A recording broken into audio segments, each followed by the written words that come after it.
Right Honorable Speaker, these public address systems are standalone communication devices that do not operate on television or radio frequencies, thus posing no interference to regulated broadcasting spectrum. Procedure.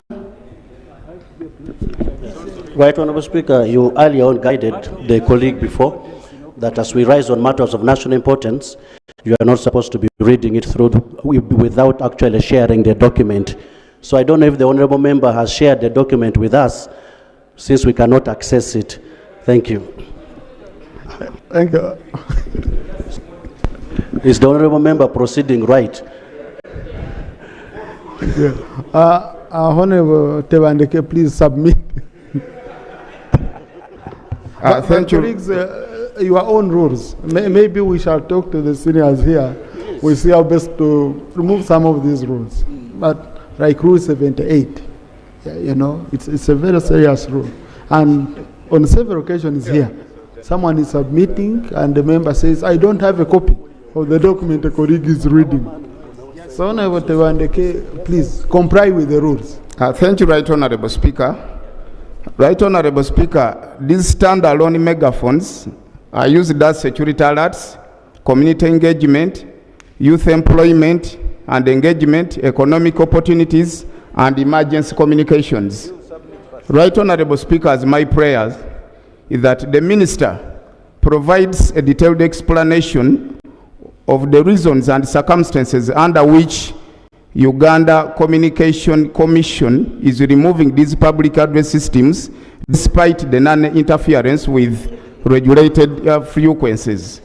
2, outlines the potential socio-economic and security consequences of removing these community megaphones, particularly in rural areas where alternative communication platforms are scarce.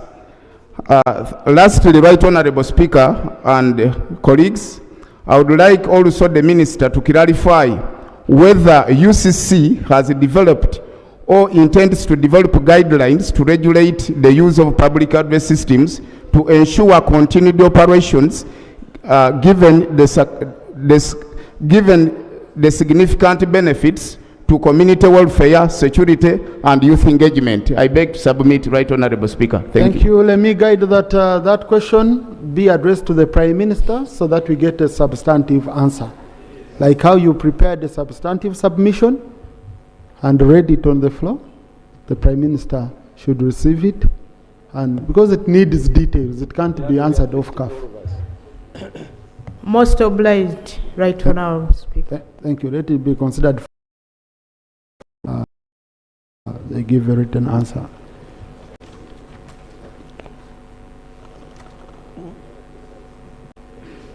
Honorable Mutebino. Thank you very much, Right Honorable Speaker. Right Honorable Speaker, I raised on matter of national importance. Government of the Republic of Uganda is implementing the nuclear energy project in 2 districts. The first phase, they are implementing it in Buyende district, and the second phase would be Nakasongola. Right Honorable Speaker, Minister of Energy has engaged stakeholders in Nakasongola. They had a meeting where they met the district executive committee and the council. They met the LC3 chairpersons and their councils and LC1 chairpersons. But Mr. Speaker, this is a political time, and what happened after that meeting, the propagandists started popularizing it, and they said that it is members of parliament who were in parliament in 2017. They are the ones who has caused the evictions of people, or people are being threatened to be evicted. Mr. Speaker, my humble request is that the Minister of Energy, yes, the Minister of Energy, procedure. Thank you, Right Honorable Speaker. I'm wondering why this old man is reading. At least Honorable Tebandeke is a younger man. You're wondering what? Why he's just reading this? Mr. Speaker, I am not reading. No, please, please. Right Honorable Member. I just want to know, you are wondering what? Because I didn't hear you properly. I wonder why this Honorable Member of Parliament is reading, and he looks to be a very well experienced man. Can he please just present without reading. I thank you. Now, so honorable colleagues, the rule is very simple. It doesn't stop you from reading, okay? You can refer to the notes to refresh your memory, okay? But then the speaker under 782 can allow you under exceptional circumstances. So today, starting with Honorable Tamagusi, going to Honorable Tebande, now to Honorable Noah, I've allowed under exceptional circumstances. But I was just trying to remind you that you need to revise and you come when you're well-grounded with your submission. Clarification, no one on the floor. Yes, Honorable Martin Muzare. Thank you, Right Honourable Speaker. Right Honourable Speaker, we normally submit our matters of national importance to the office of the Speaker. And by doing so, I would expect that you are now in charge of that document. So by the time I come on the floor and read, I expect that the office of the Speaker has received my document and therefore it can upload it on the system. Honorable Martin Muzari, I never receive such a kind of questions. Members come, okay, and engage with me. And the reason for engagement is simple, to be guided, because I know matters of national importance should be questions of urgent nature, questions that cannot wait, and questions where an oral answer is even satisfactory, an off-cuff answer is even satisfactory. So why we share with you is for purposes of guidance, because many of you come and I say, Honorable colleague, I think this one is fit for the Prime Minister because we need a detailed answer after consultations have made.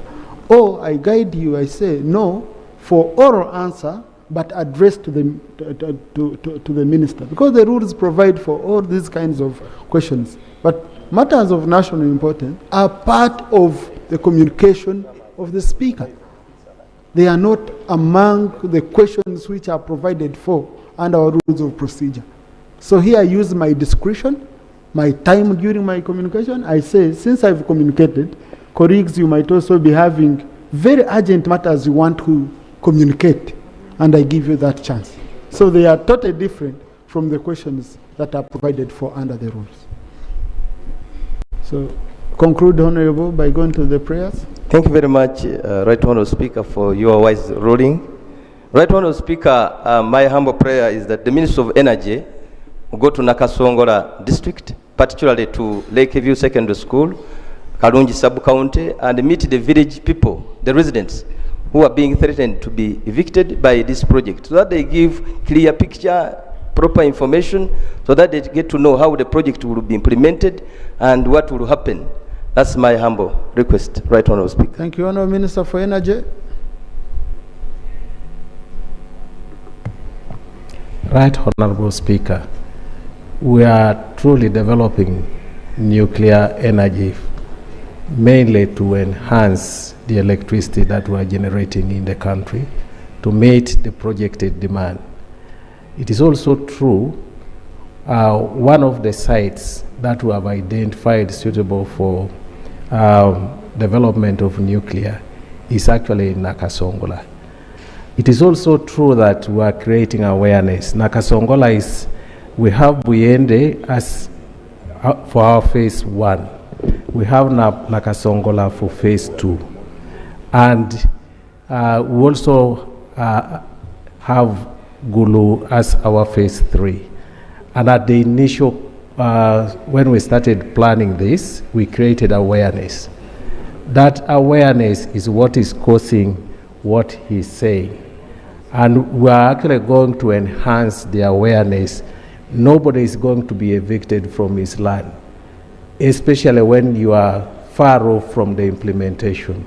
We are going to engage the communities, create more awareness on it, such that they don't have fears. In case that time comes, they will be compensated. We have a provision for compensation of the project affected persons. We shall engage them.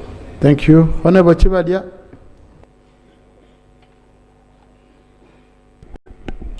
Thank you, Right Honourable Speaker. Right Honourable Speaker, on the 5th this month, there was heavy downpour. The rain had a lot of, the rainstorm was great, and the area of Naiboa is a parish in Butansi sub-county in Camille district. More than 50 homesteads were destroyed, gardens were destroyed, and people's animals. There is a lady who is near there, who is a traditional healer. She took advantage of those families that got affected and people who had wounds and broken limbs because of the downpour. And now she is the one hosting and treating those people because the number was big and it will not be accommodated in Camille Hospital. So there is a lot that is going on there, Right Honourable Speaker. My prayer is in the small villages of Bulyampanda, Butimbo and Buluke in that parish. The families are really struggling and suffering. My prayer, Right Honourable, is that the office of the Prime Minister could come to the rescue of these people, help them with some food, and at the same time, most of these structures that were destroyed really in this environment, they require some iron sheets and some help. So the office of the Prime Minister and the Minister of Disaster Preparedness could come to the rescue of these people and really help them. Thank you. Honourable Minister.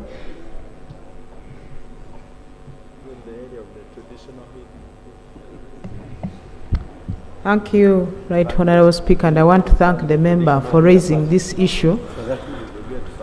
It's very unfortunate, but what I want to request the member is that the committee should write, because when the district committee in charge of disaster writes, it gives details and the requirements that they expect from the office of the Prime Minister. So if they could write, because just this morning we are looking at all of those issues that have come to the Prime Minister's attention, and it was not part of what we looked at this morning. So I assume they've not yet written. So, but also, Right Honourable Speaker, as a member of Parliament from the area, I would request him to take it up and rescue the people who are under the traditional doctor, because may not be able to handle the issues that these people are facing, and that may even exacerbate the problem, especially issues to do with health. But the Ministry of Health is going to take it up, as the office of the Prime Minister will also take up our portion. Thank you. Thank you. Now, Honourable Okasai, Minister of State for Energy, on the issue raised by Honourable Wanzara, from the information you had given, people within a radius of 30 kilometers are going to be affected. Okay? There must be homes. It can't be as simple as how you put it here. So I would request you that you link with MPs from affected areas. Okay? And then they tell you the problem and they are able to engage their communities. That would be more helpful. Yes, Right Honourable Speaker. I assure the member we shall engage the MPs to lead us where we have done it in Busoga, where we have also engaged the cultural leader. We are also going to engage his cultural leader, and we're actually discussing with him that intervention. We shall take all the structures. Thank you. Honourable Dr. Charles Ayume. Thank you, Right Honourable Speaker. I rise on a matter of national importance. Right Honourable Speaker, South Sudan is one of our biggest trade partners, and Koboko district, like many districts, border districts, host a number of South Sudanese refugees. However, Right Honourable Speaker, I'm concerned about the growing insecurity, because we do trade with South Sudan. On the 9th of September 2025, a commuter taxi going to Juba from Koboko was ambushed by unknown gunmen, and people were killed. One of them is called Innocent Metaloro and others whose names I can't confirm. However, Right Honorable Speaker, my prayers are our embassy in South Sudan takes interest in these killings and ambushes, because it's common that every 6 months we get these ambushes. And as a member of parliament, the funeral services are very emotional. We don't have answers. And as government, we don't have answers. So my prayer is that the embassy takes interest in following up these cases, but also too, government to government ensures cross-border security along the road, especially Kaya to Yei Road and Nimule to Juba. Thank you. Thank you. Honorable Boka Didi, I know you're from the same area, and I saw, seems you have something you wanted to add on? Yeah, thank you, Right Honorable Speaker. The second person who was killed is called Kusanya. And what is sad, Honorable Speaker, is that the ambush occurred just about 200 meters away from a security installation of the South Sudan People's Army. So indeed, I add my voice to condole with the families, but also requested that our government protects our citizens on the way to Juba, within Juba, because that's not the first of its kind. I submit. Thank you. Honorable.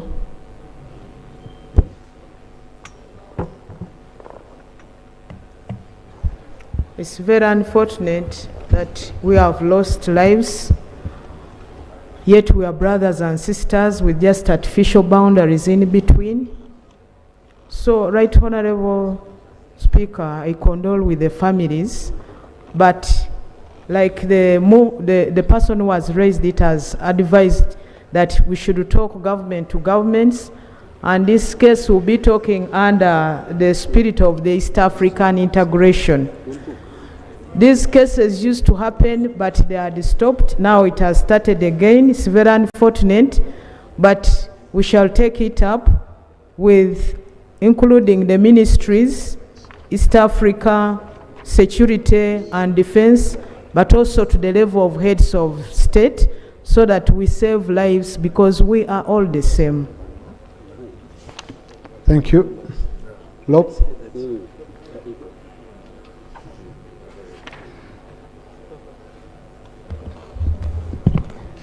Honourable Speaker, I want to begin by doing something I rarely do. And to appreciate the acting Prime Minister, Right Honourable Justine Kasule Lumumba, because she's sitting in for the Prime Minister. When we raised the matter of the front bench, that time I think there were just two. She stood up and number one conceded, apologized to this House, and promised that they will do better. I think that's important. And for that, I want to give you your flowers, because rarely, very rarely does government concede on. So we've raised this issue, I don't know how many times. And usually whoever is sitting in for the Prime Minister comes here, says, well, ministers are busy, they are coming, and so on. But she didn't take us in circles, which is a good thing. And hopefully now, you'll follow up on the pledge, the commitment you've made to write, to see to it that the very many ministers in each docket, at least one gets to be available. That's a good thing. Be that as it may, I want to put two quick issues to her. Honourable Speaker, this here is our country's constitution. In law, we call it the grand norm. It provides for everything to do with the law in our country.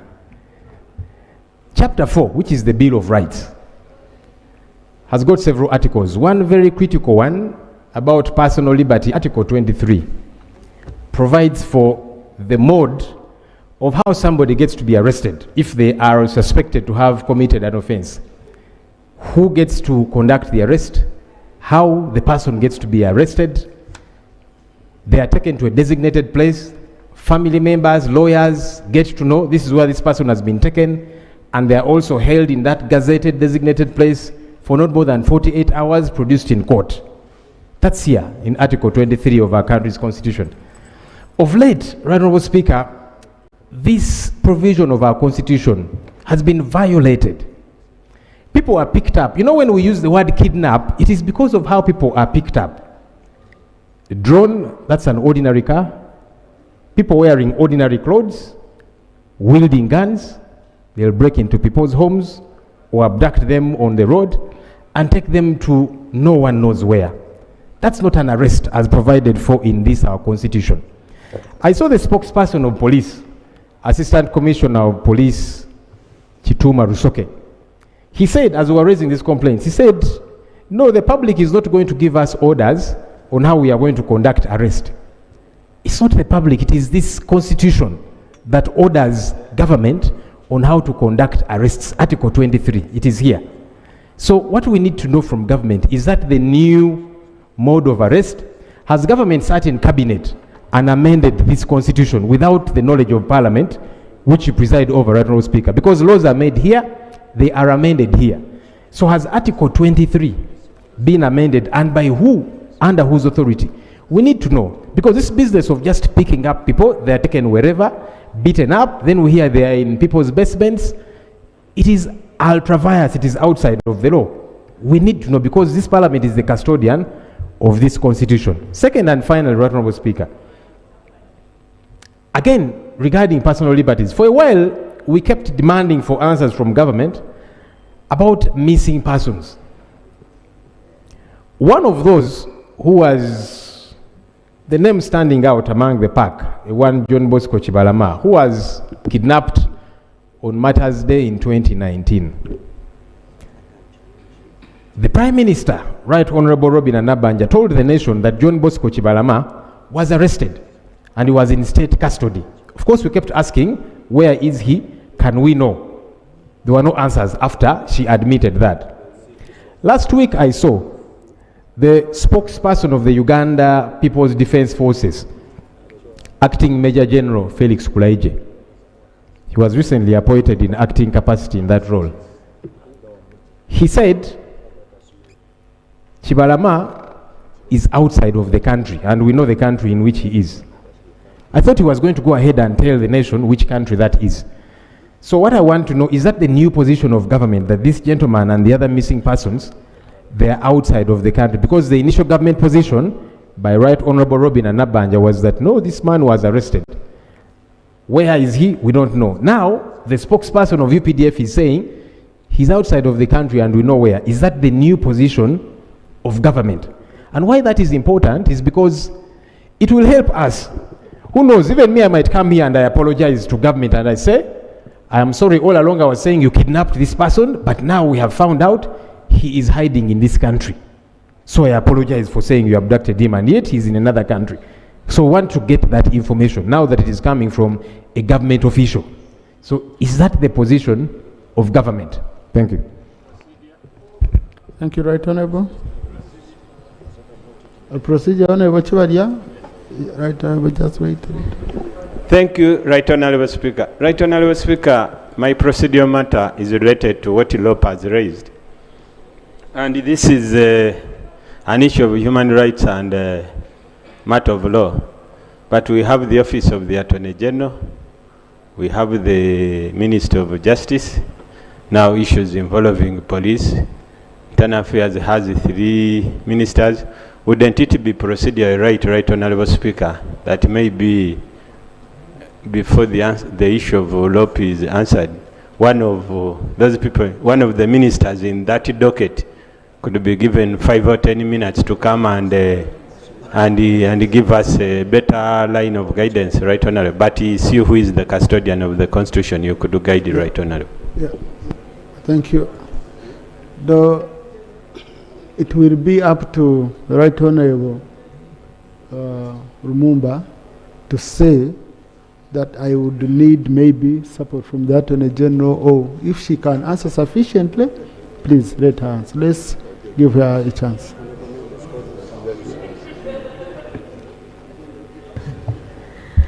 Thank you so much, Right Honourable Speaker.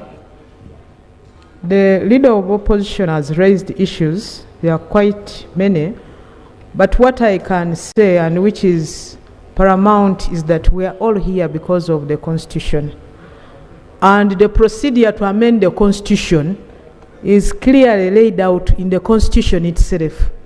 And the final body on amending the Constitution, the final decision, lies with this House. So, the issue of assuming that maybe we amended the Constitution, we don't have the powers as cabinet. The powers are with this House, the August House. So, there has not been an amendment. We've not usurped the powers of this, the Parliament of Uganda. The issues to do with arrests and human rights, Right Honorable Speaker, I would suggest that let this be part of what will be answered by the Prime Minister during the Prime Minister's time, because that is where we get even the benefit of where it is in writing under the signature. So the details will be contained in the Prime Minister's time. I thank you. The issue is raising of the Attorney General, which my MP is raising. It is the Prime Minister to choose who should help her as she makes the response to the House. Thank you. Thank you. Honorable Dur. Small size. Thank you, Right Honorable Speaker. Mr. Speaker, sir, under Article 208 C, it gives the function of the Uganda People's Defense Forces. And it is stated under that article that the UPDF is to foster understanding and harmony with the civilians, which is a good thing. In the past, we had not seen how practical this understanding and fostering of unity takes place because of the confrontations. But recently, I think last week, I happened to see a truckload of several trucks of the UPDF loaded with civilians who were dressed in uniform of one of the political parties, the NRM. And I was actually happy because that reflected the provisions under 208 that the UPDF is of national character. And we have been informed in this House in the past of the services that are available from the UPDF, including Ozima water, how to buy, if you want protection, how to contract security. But this particular service of transporting political was not told to us. And yet UPC, so many other political parties would now like to start transporting their supporters to different venues. So would it now be procedurally correct that the government now informs us of this new service and how the UPDF is fostering harmony and understanding with different civilians so that we can also benefit? Thank you. Thank you. Right Honorable Mumba. Thank you so much, Right Honorable Speaker. I want to thank the member. Right Honorable Speaker, when it comes to the work of UPDF, in terms of emergencies, UPDF also can come out and rescue Ugandans. So when the member comes here and raises this, unless I've seen it, I cannot explain. I don't know, since rains are on, they could have been somewhere and there was a disaster and the UPDF came in to rescue. So, Right Honorable Speaker, I cannot, unless the member gives me the details so that I get to UPDF, and then we can come and explain based on what UPDF would have showed us. But UPDF are human beings trained by Ugandans, taxpayers' money. They offer themselves to serve Ugandans. Thank you. Thank you. One day you might jump on it and you mix with the prisoners. You transport yourself to prison. Thank you. Next item. That was on a light note for sure. Yes, Chiboga. Thank you, Right Honourable Speaker. I stand on a procedural matter under Rule 47, responding to the response by ministers to our queries. Right Honourable Minister, there are questions asked here, all matters that were already presented. I'll give an example of what Honourable Tebandeke tabled already. I also raised it, that the megaphones are not allowed in our laws, but it is selective implementation of the law. In some districts, they are cut off. In some districts, they are operational. And the Prime Minister had promised a response. But up to today, we have never gotten a response from the line minister.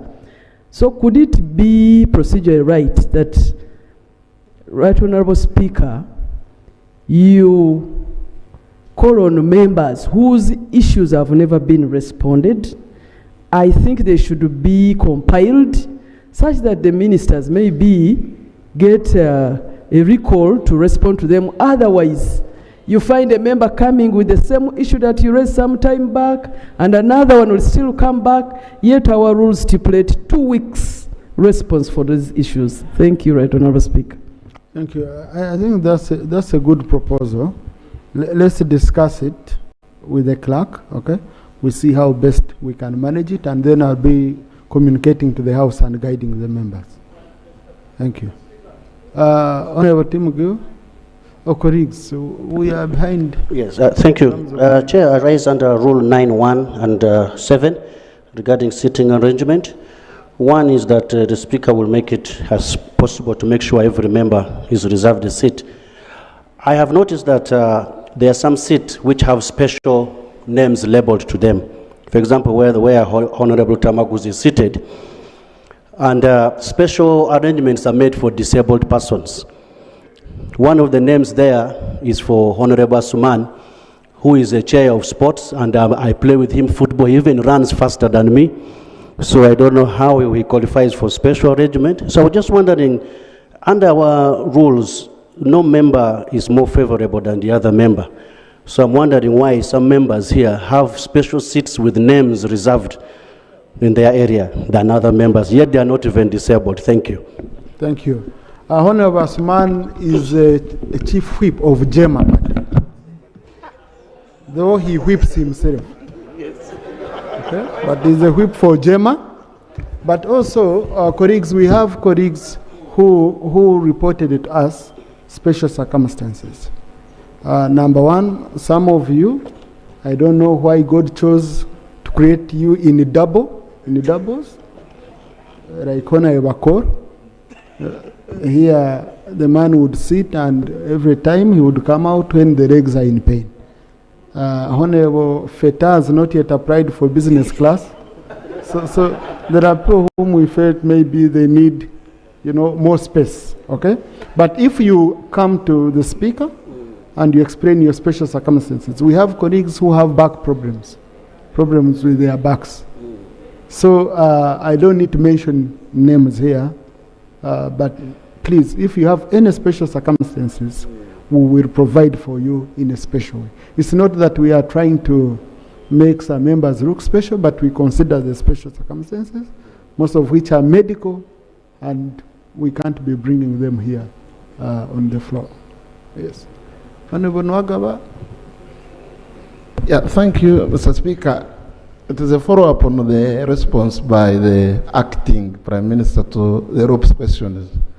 I wanted her to be very categorical, clear, and unambiguous, that the Prime Minister tomorrow will respond to all missing persons, including a one Mugumya who has been missing for the last 20 or so days, in writing. Thank you. Right, I don't ever remember. Please, I don't want to be as if a minister can go and direct the Prime Minister. The Prime Minister determines her schedule when she's coming here. Okay? The commitment she made, even if she commits here, she doesn't know whether the Prime Minister is going to come or not, or the Prime Minister can at any time call me and explain to me the emergency she has. So I don't want us really to indict our colleague here. I think what is very important is to ensure that indeed once, she should just communicate, but the way Honorable Nwagaba put it, if she can commit that she's going to inform the Prime Minister, I think that will be very important. And also she doesn't know the schedule of the House, whether tomorrow you can have a House or not, but let her communicate to the Prime Minister. Yeah, can it go on record that you will communicate?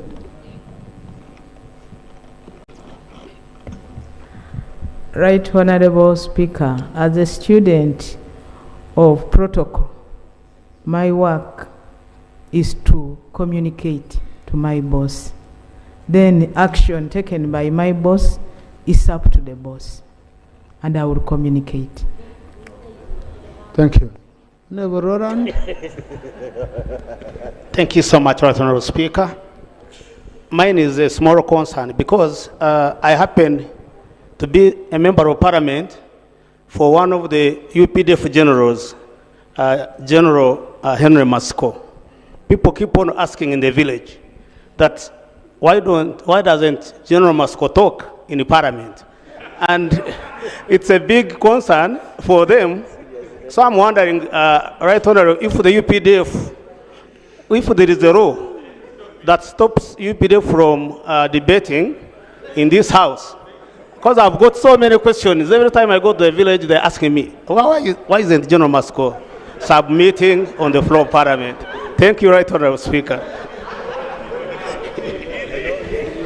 Honorable colleagues, in fact, I think the public should know the work we do here is more or less, well, because it's broadcast live and all that, but it's like 20% of what we do. We do most of the work in the committees. And you find the moment we do that work in the committees, committee members are not allowed to even discuss and debate their own reports, our own rules limit us. Okay? So Honorable Masco has been one of the most active members we have in this house.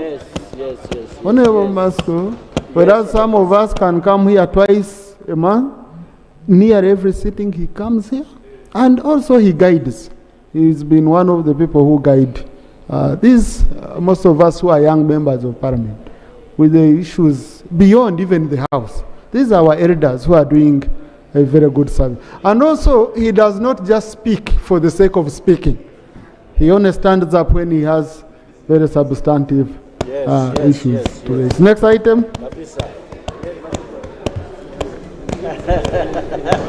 And there is no rule that stops him from speaking. If he wants to speak, the rules are ours. Thank you.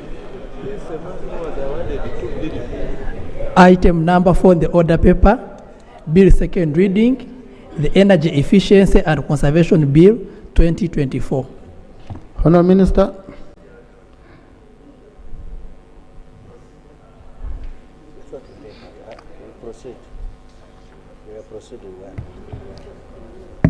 Right Honorable Speaker and colleagues, in accordance with Rule 136 of the Rules of Procedure of Parliament, I beg to move that the bill entitled the Energy Efficiency and Conservation Bill 2024 be read for a second time.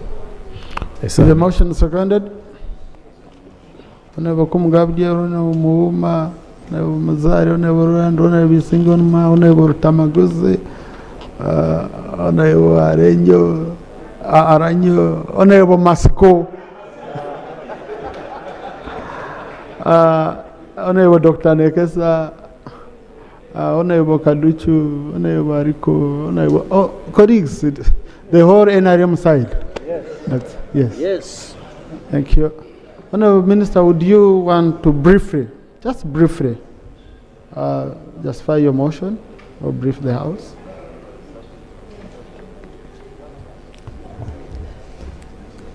Right, Honorable Speaker and colleagues, justification for the motion.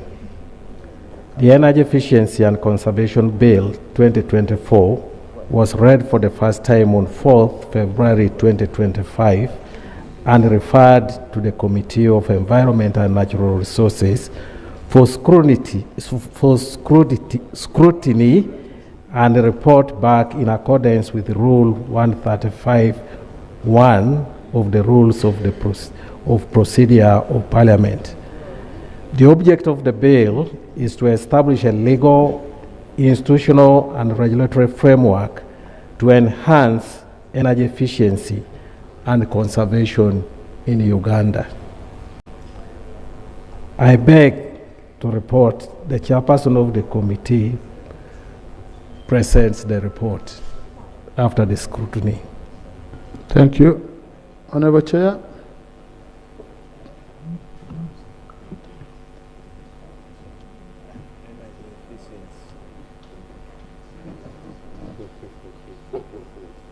That word in energy. Efficiency.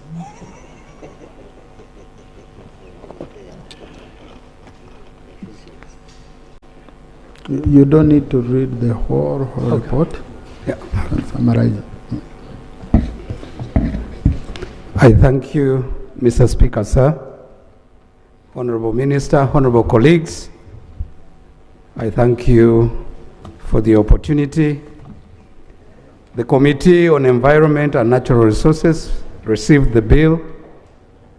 We went ahead and did consideration of the bill through its scrutiny, and therefore want to thank you for the opportunity to report. Mr. Speaker, before I go into presentation of the report, I would like to lay on table minutes of the committee proceedings during which we considered the report. I beg to lay, Mr. Speaker.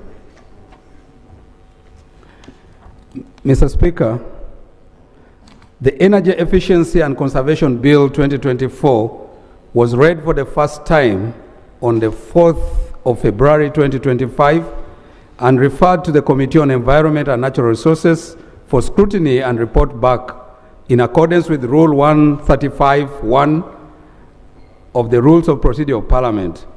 The committee has, in accordance with Rule 135(2), considered the bill and hereby reports.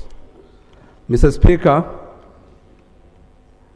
the bill, I will just quickly run through its background, then I will go to the other aspects in light with the Speaker's guidance that we shouldn't take so much time with reading the entire report. Energy efficiency involves using less energy to do the same job. Improving energy efficiency is one of the most cost-effective measures that Uganda can take to reduce greenhouse gas emissions. Energy conservation, on the other hand, involves using less energy by changing one's behavior and habits to use less energy in order for us to retain it for more strategic purposes. It generally includes actions to reduce the amount of end-use energy consumption. Mr. Speaker, energy is critical for the development of any country as it is a critical component of economic production. The trend for energy demand globally suggests that more and more energy will be required, and yet many of the sources of energy are finite, which makes it imperative that we devise ways to efficiently use what is available. At the same time, the increase in energy demand is directly linked to global warming and climate change. And as the Conference of Parties of the United Nations Framework Convention for Climate Change noted at its 28th meeting in 2023, there is need to double the global average annual rate of energy efficiency from around 2% to 4% until 2030. In developing countries like Uganda, the demand for energy is even more pronounced because of the need to improve infrastructure and to industrialize. Moreover, the countries such as Uganda, where over 85% of households rely on biomass for cooking, improved cook stoves, and efficient technologies, have the potential to cut fuel consumption by up to 25%, and in the process save 11 million tons of tree biomass annually. This not only reduces deforestation, but also is crucial for protecting biodiversity and curtailing global warming. Mr. Speaker, sir, energy efficiency and conservation are also key to attaining sustainable development and are equally critical if the world is to remain on course to attain targets set out in the Paris Agreement of keeping the global increase in temperature to not more than 1.5%. Mr. Speaker, the advantages of energy efficiency and conservation are numerous for Uganda. These include economic savings through the use of technologies that use less energy and therefore less cost, job creation through opportunities in innovation and manufacture of energy efficient appliances, and energy security through electricity mobility, which has the potential to significantly reduce petroleum importation. By using energy more efficiently, energy demand can be reduced, leading to lower energy bills for the consumers, lower emissions for greenhouse gases and other pollutants, reduced need for energy infrastructure and increased energy scrutiny through the reduction of imports. Globally, energy efficiency has contributed to substantial savings in the energy consumption. Mr. Speaker, having said that background, I just wish to state quickly the objects of the bill. The objects of the bill are: one, to regulate the efficient and rational use of energy in Uganda; two, to provide for regulatory functions of the commissioner responsible for energy efficiency and conservation and the minister in relation to energy efficiency and conservation; three, to provide for efficient utilization of energy and for energy conservation in all sectors. Mr. Speaker, 4 is to provide for regulated use of specified energy consuming technologies. 5, to provide for financing of energy efficiency and conservation schemes. 6, to provide for public awareness about energy efficiency and conservation and to enhance and promote energy efficiency and conservation in the country. Mr. Speaker, the methodology is largely in line with how committees operate in this parliament. We conducted meetings, we met ministries, line ministries responsible for this. We also had interaction with government institutions and other agencies. We met subject matter experts, professional associations, business community members, and did document review, amongst whom were laws of Uganda, policies in relation to socio-economic development. Mr. Speaker, I go straight to the observations. Mr. Speaker, under general observations, compliance of the bill with the provisions of the Constitution of the Republic of Uganda.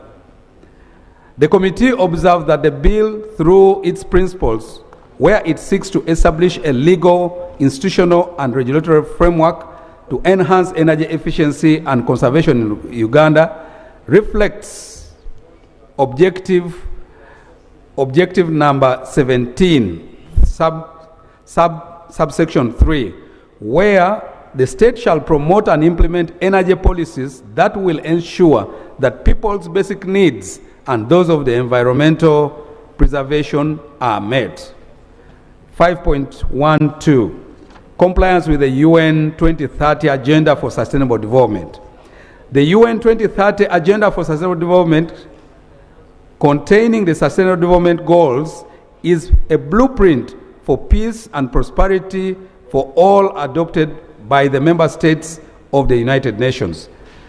SDG 7 mandates all member states to undertake and ensure access to affordable, reliable, sustainable, and modern energy for all. SDG 7.33 particularly urges all member states to double the global rate of improvement in energy efficiency by providing for legal and institutional framework for energy efficiency. The bill speaks to SDG 7 through its principles. Mr. Speaker, under compliance with the 4th National Development Plan and the Energy Policy 2023, the bill, through its objective of establishing a legal, institutional, and regulatory framework to enhance energy efficiency and conservation in Uganda, is in line with one of the pillars of the NDP4, specifically sustainable energy development, which aims to, among others, reduce the share of biomass energy used for cooking. The bill is in line with Energy Policy 2023, notably under strategy number 4.6, where it says that to promote the adoption of energy efficiency and conservation practices.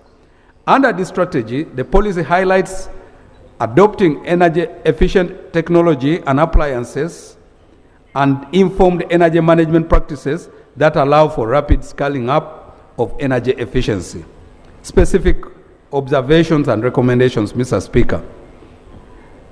Clause 5A, in preparing and updating the National Energy Efficiency and Conservation Plan.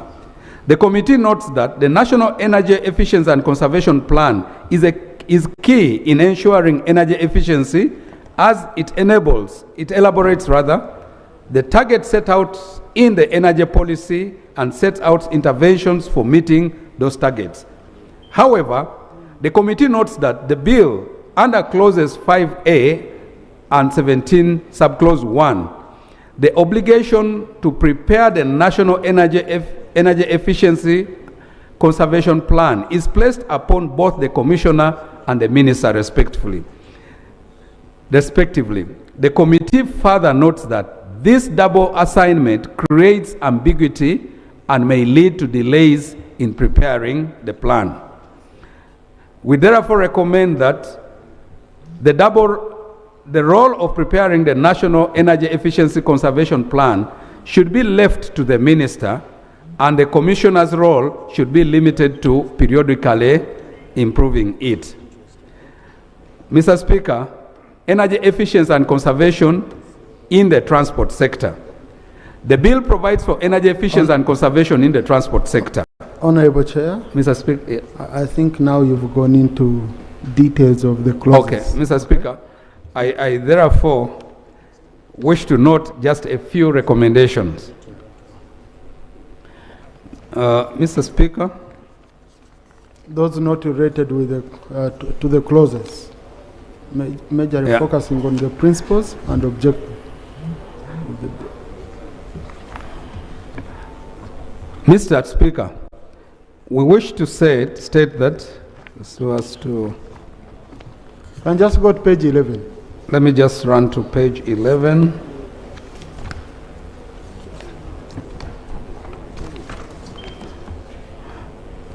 Mr. Speaker, under 11, under clause 39, management of information, the committee observed that it is important for us to include other stakeholders outside government MDAs in the process, in the energy management process.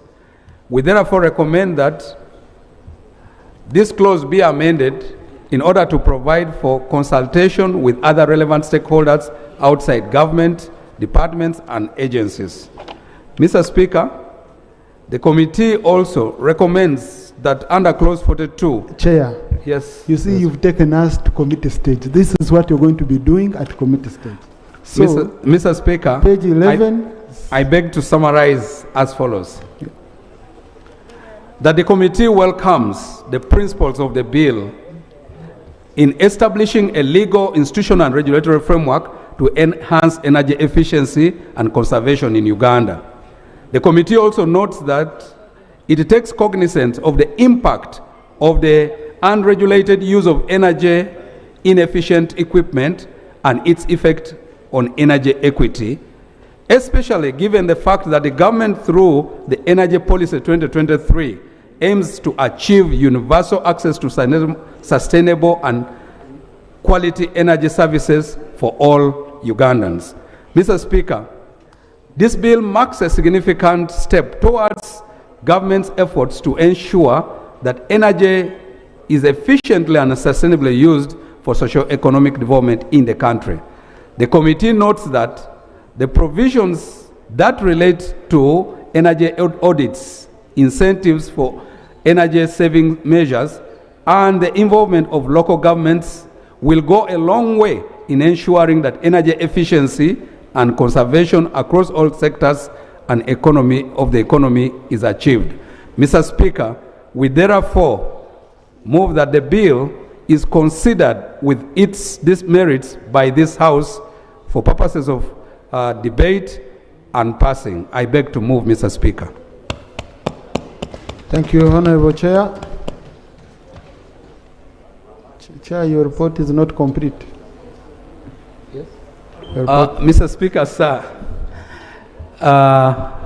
we also got notice that some of the colleagues in the committee had a few dissenting views, which they wish to bring before the House by way of a minority report.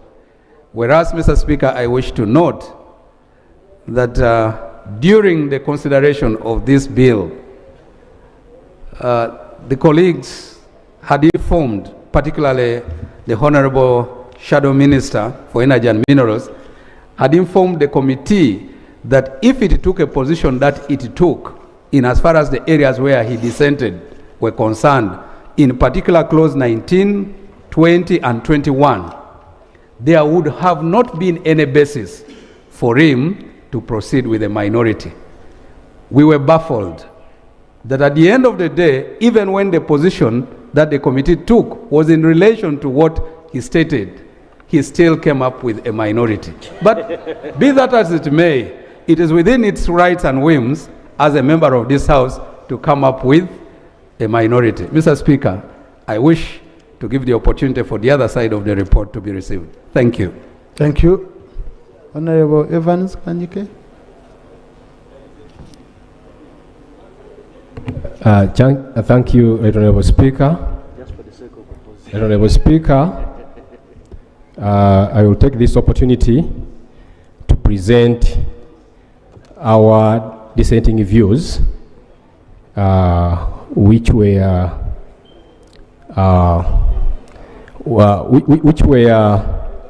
shared with the committee, and the committee, we did not agree on the few ideas which are in our report. Right, Honorable Speaker, the statement of reasons for dissenting from the position. Honorable, I request you read the report. It's not a statement, it's a report. So please just read the report. Thank you, Right Honorable Speaker. Right Honorable Speaker, this report is moved under Rule 215 of our Rules of Procedure of Parliament of Uganda. Right Honorable Speaker. Right Honorable Speaker and Honorable colleagues, this minority report is submitted in a dissent from the committee's majority report on Energy Efficiency and Conservation Bill 2024. While the intention of the bill may be commendable, its design and focus are profoundly mismatched with the Uganda's energy realities. Right Honorable Speaker. The proposed law risks creating additional bureaucracy without tackling the core barriers to energy efficiency and access in the country. Uganda's energy story is a painful one. Over 90% of families still cook with firewood and charcoal because of lack of alternatives, Honorable Speaker. While the modern electricity reaches only a small segment of the population, given this reality, you would expect a law that addresses the struggles of ordinary Ugandans.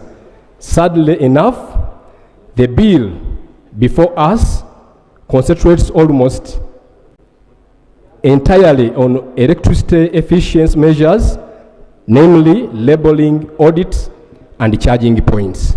With only a belief mention of biomass, this overlooks the real issue. Right Honorable Speaker. Right Honorable Speaker and Honorable colleagues, Our people are not suffering because of the bulbs, because of bulb lack labels, or because we do not have the charging stations. It is too costly, unreliable, and often simply unavailable in many areas. If we truly care about the energy efficiency, we must tackle the heavy reliance on biomass, make electricity affordable for the average household, and proposal solutions that genuinely reflect Uganda's circumstances. Anything less is merely superficial, while millions remain trapped in the energy poverty. Right, Honorable Speaker. The grounds of our dissent are outlined below. Number one, the energy efficiency targeting electricity consumption in Uganda is self-defeating. Number two, Right Honorable Speaker, the duplication and the legal overlaps. Number three, the bill reflects climate change concerns, but fails to align with or reference the Climate Change Act 2021, creating risks of duplication and policy incoherence. Number four, Right Honorable Speaker, the electricity tariff already provides penalty for inefficient electricity users. Right Honorable Speaker. Number five, the bill has a direct effect of the increasing cost of doing business. The bill, therefore, will significantly raise the electricity end user tariff. Then lastly, Right Honorable Speaker, is the unfair transitional clause. To elaborate our areas of dissent, Right Honorable Speaker, the energy efficiency targeting electricity consumption in Uganda is self-defeating. Right Honorable Speaker, Uganda's energy mix is overwhelmingly dominated by biomass, namely firewood, charcoal, crop residues, accounting for about 90% of the total primary energy consumption, with the remainder primarily from petroleum products, around 8%, and a very small contribution from electricity, which is 2%. Even if this proposed law led to 100% efficiency in electricity consumption, we would have only fixed 2% of Uganda's energy use stock needs. A credible energy bill should focus on, to mention, strategies to reduce reliance on biomass through affordable and accessible alternatives. Number two, mechanism to make electricity tariff affordable, thereby incentivizing a shift from biomass to modern energy. Number three, investment in clean cooking technologies and rural energy access. By focusing on electricity only, the bill fails to appreciate the energy poverty in Uganda. Our proposal, Right Honorable Speaker and honorable colleagues, we propose that under the Climate Change Act, legislation is intended to reduce the use of biomass while increasing or not reducing the electricity, and other eco-friendly energy sources should be promoted. This bill should be declined by this House and instead compel the Minister responsible for environment to do her job of handling all energy efficiency matters which are intended to support us to cope with the current and the future impacts of climate, Right Honorable Speaker. Number two, Right Honorable Speaker, the duplication and the legal overlaps. Uganda already has a robust framework addressing energy efficiency, standards, and environmental management, making much of this bill redundant, namely Electricity Act 1999. It establishes ERA, Electricity Regulatory Authority, to regulate electricity generation, transmission, distribution, and sales. It also enforces efficiency standards and promotes renewable energy, Right Honorable Speaker. Number two, the National Act, the National Environment Act 2019.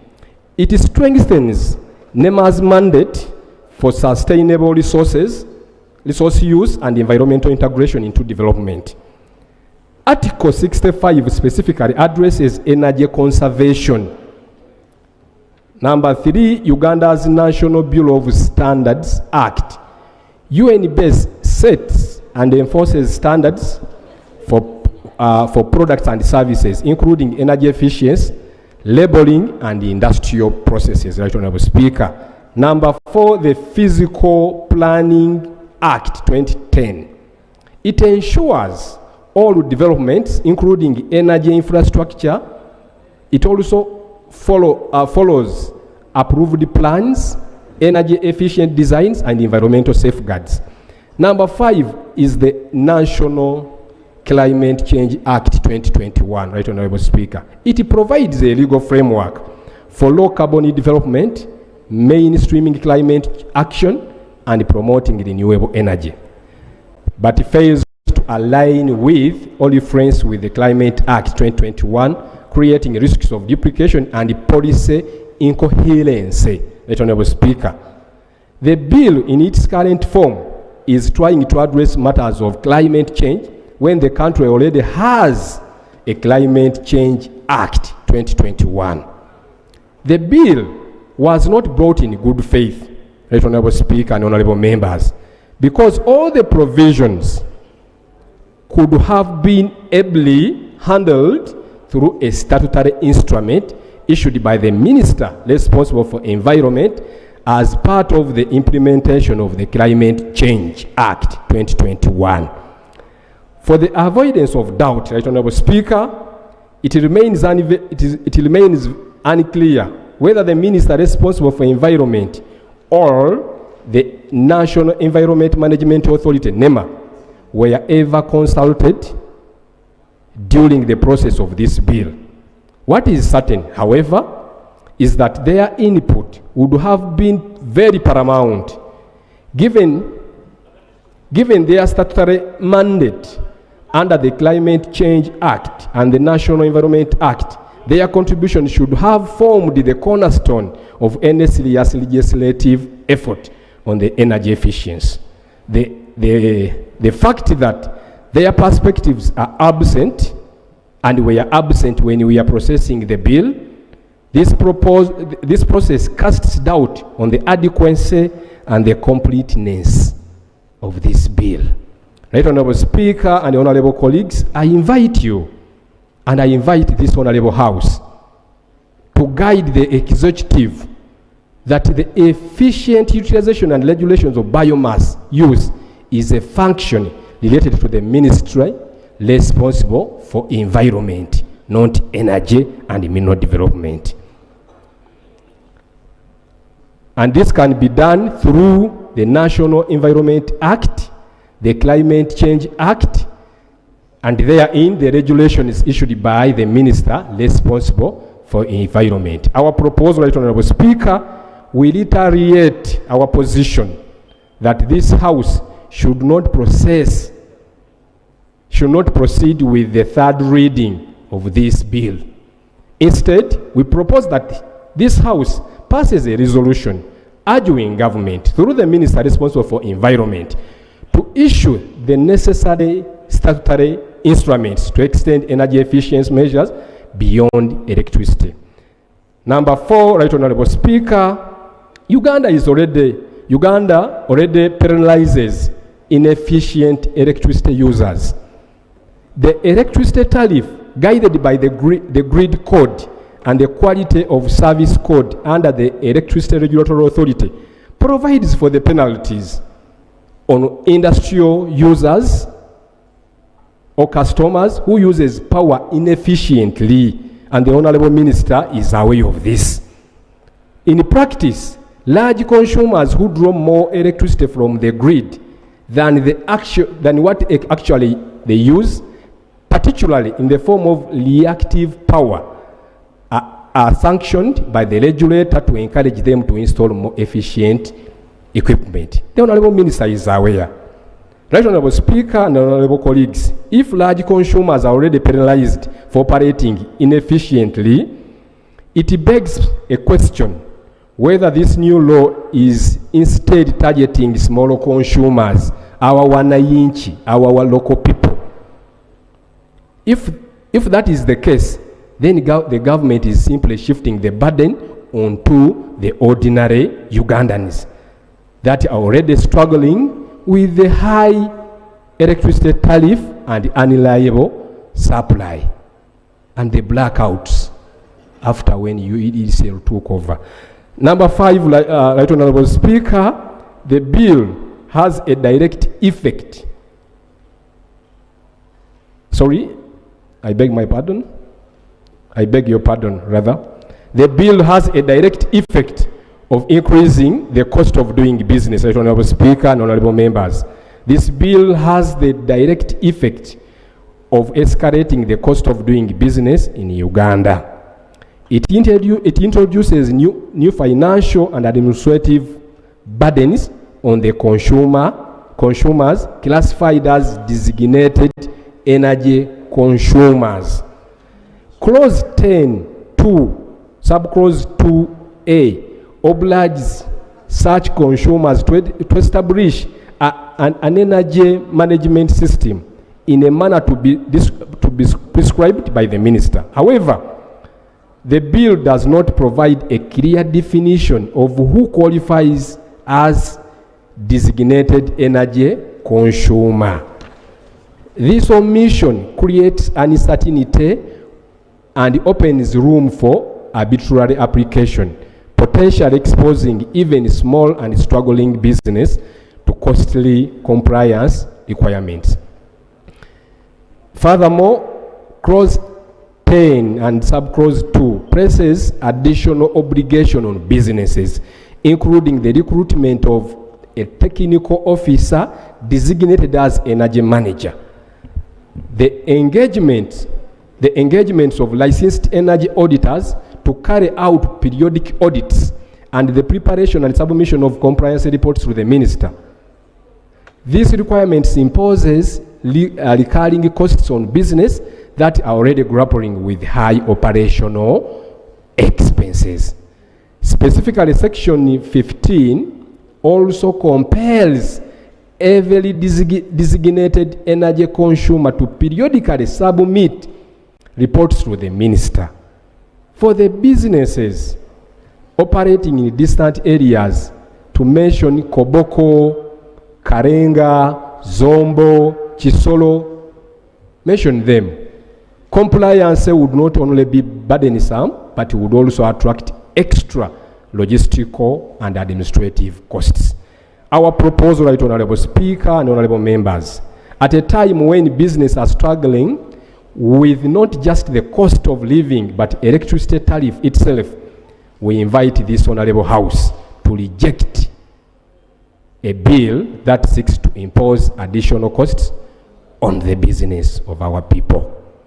We propose that other business-friendly avenues provided in other legislative laws, like the Climate Change Act and the National Environment Act, be implemented in order to achieve the intended principles in the bill.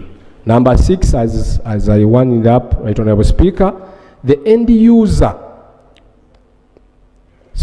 bill will significantly raise the electricity end-user tariff. The end-user electricity tariff is a function of two variables, Right Honorable Speaker, namely total sector financial requirement, the total expected number of units to be sold or consumed. When more electricity units are sold to customers, given the sector financial requirements, the tariff comes down as many more people share the burden of debt service on the dams like Karuma, Isimba, and Bujagali. The Minister of State, the Honorable Okasai Oporot, informed the Honorable Committee while we are processing that bill at Africana that the Energy Efficiency and Conservation Bill 2024, if passed into law, would have the effect of reducing electricity consumption by up to 380 megawatts by 2030. This is very unfortunate revelation by the minister because it has the effect of Number one, significantly raising the electricity tariff when everyone is looking for ways of having a lower competitive tariff. Two, it lowers the speed of economic expansion as lower demand for electricity is expected to lower economic performance. Lastly, Right Honorable Speaker, the unfair transitional clause. Right Honorable Speaker, clause 56 provides for existing consumers adopting the technologies that comply with this act. The bill compels consumers to be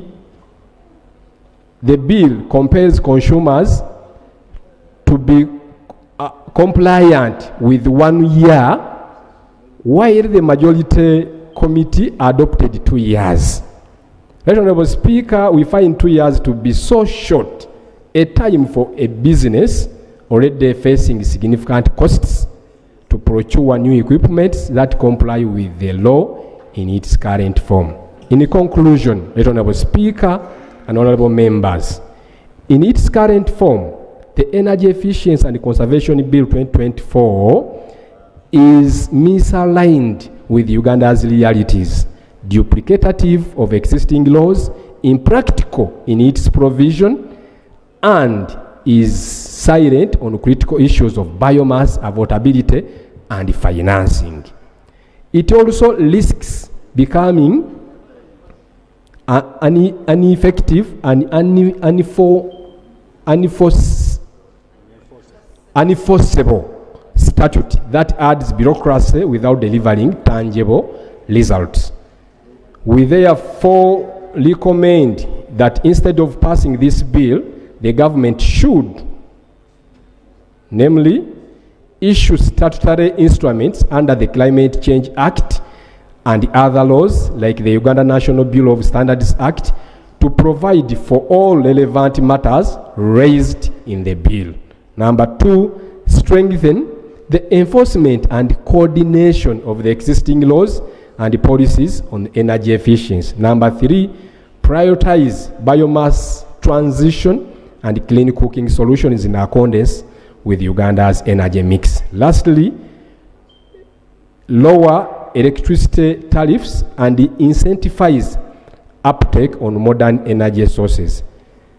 For those reasons, we therefore dissent from the committee's majority report and call for a reconsideration of this bill. Right Honorable Speaker, we signed this bill, this report, myself and the Honorable Christine Kaya Nachimwero, the Shadow Minister for Energy, the Shadow Minister for Water and Environment, and the woman MP for Chiboga District. I thank you, Right Honorable Speaker, for the opportunity. I beg to submit. Thank you, Honorable colleague. Colleagues, we are going to have a debate, but a debate on report on a bill is limited to principles and object. You don't now start going closer. This clause, right? We don't need this clause. We don't need. No, it's on principle and object of the bill. And then if you go on to committee stage, then you go clause by clause to the nitty-gritties of each clause. But before that, the honorable colleague who has presented the minority report has raised salient issues, which I would request the minister to first respond to and put the House comfort before I can open up the debate. And if you need chair to add on, okay, chair would add on, and then I open up the debate. Honourable Minister. Right, Honourable Speaker. I take note what my shadow minister submitted, my shadow colleague. Yes. And we have taken care of whatever he has submitted, and it was part of the debate. And for the notice of all the House, he was actually privileged to go where energy efficiency is being done. And he was driven in a car, which was an electric car from the airport to his hotel. And he clearly understood what law we are putting in place. So we shall answer the questions as we go through. And I request. So, Honourable Minister, what about us who are not driven in the car? How are we? Yes, you will benefit from the report, and I will ask. Honourable Minister. Yes. The member has raised critical issues. He is saying, okay, that the proposed. You take your seat, Honourable Minister. Take your seat. He is saying that the proposed law is misplaced, it's redundant, okay? You would rather strengthen the existing laws, okay? Now, in your own bill, you have clear, and if you could use your own bill, you have clear stated missing gaps, defects in the existing law, which you're trying to cure, okay? You have your own policies which you feel can be well maintained by. We can't just say we go on to committee stage, then stage by stage. No, we need to be satisfied. By the way, I must put a question on whether we should proceed the second reading. It's not that from here we are proceeding. So you have to justify why we should proceed. And if you can't do it, then make it easy for us. Honourable Minister, and if you need support from the chair or even time, you let us know. Yes, right, Honorable Speaker. In coming up with this law, we actually studied the various laws that are, which he pointed out. And truly, if we went by that, we shall not achieve the objectives of this law.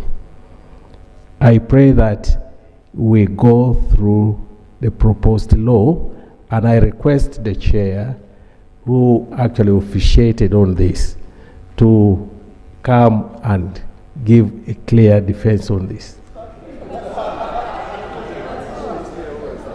Chair, I want to supplement the... Thank you. Colleagues, you see now also the report is ours. So let's move in a way, okay? Give the minister.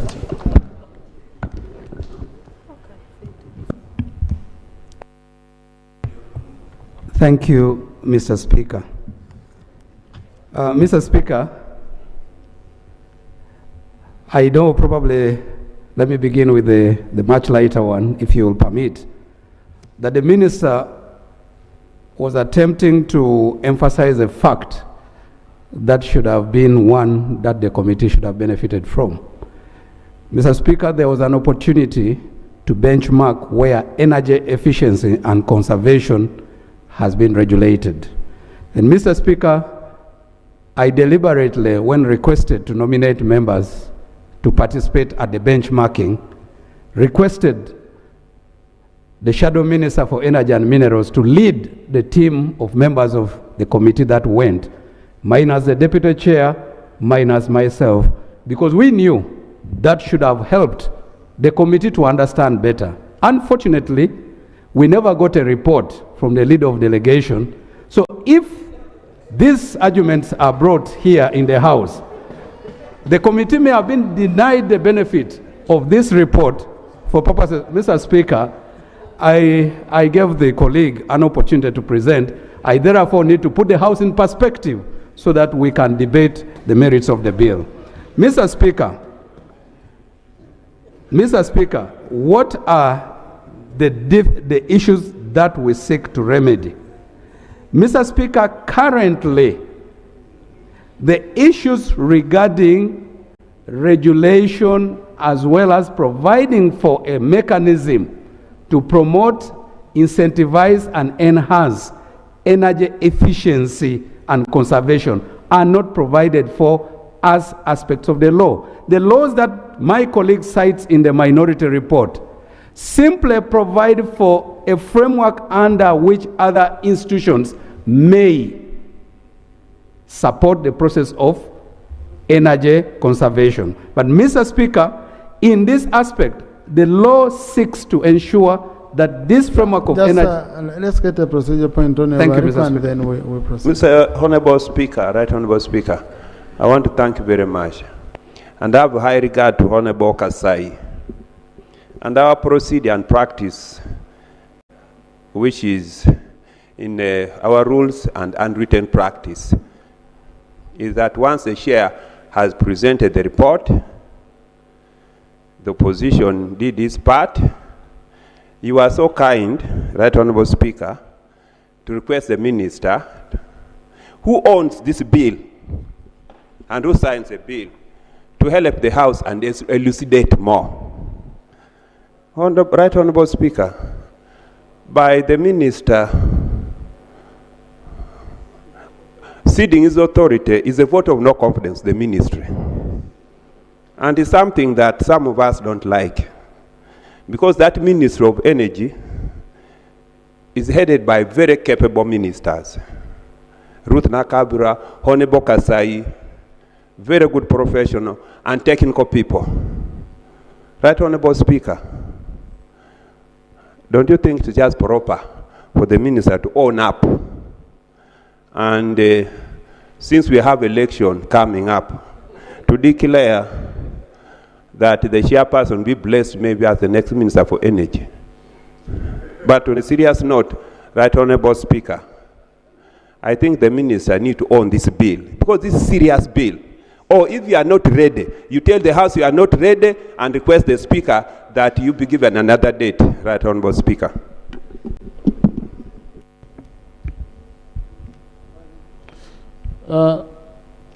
Honorable colleagues, I've seen very critical, because these are laws, okay? These are laws that are going to be of great impact on us, and we need to scrutinize them very well. And it answers questions, a question that would be raised.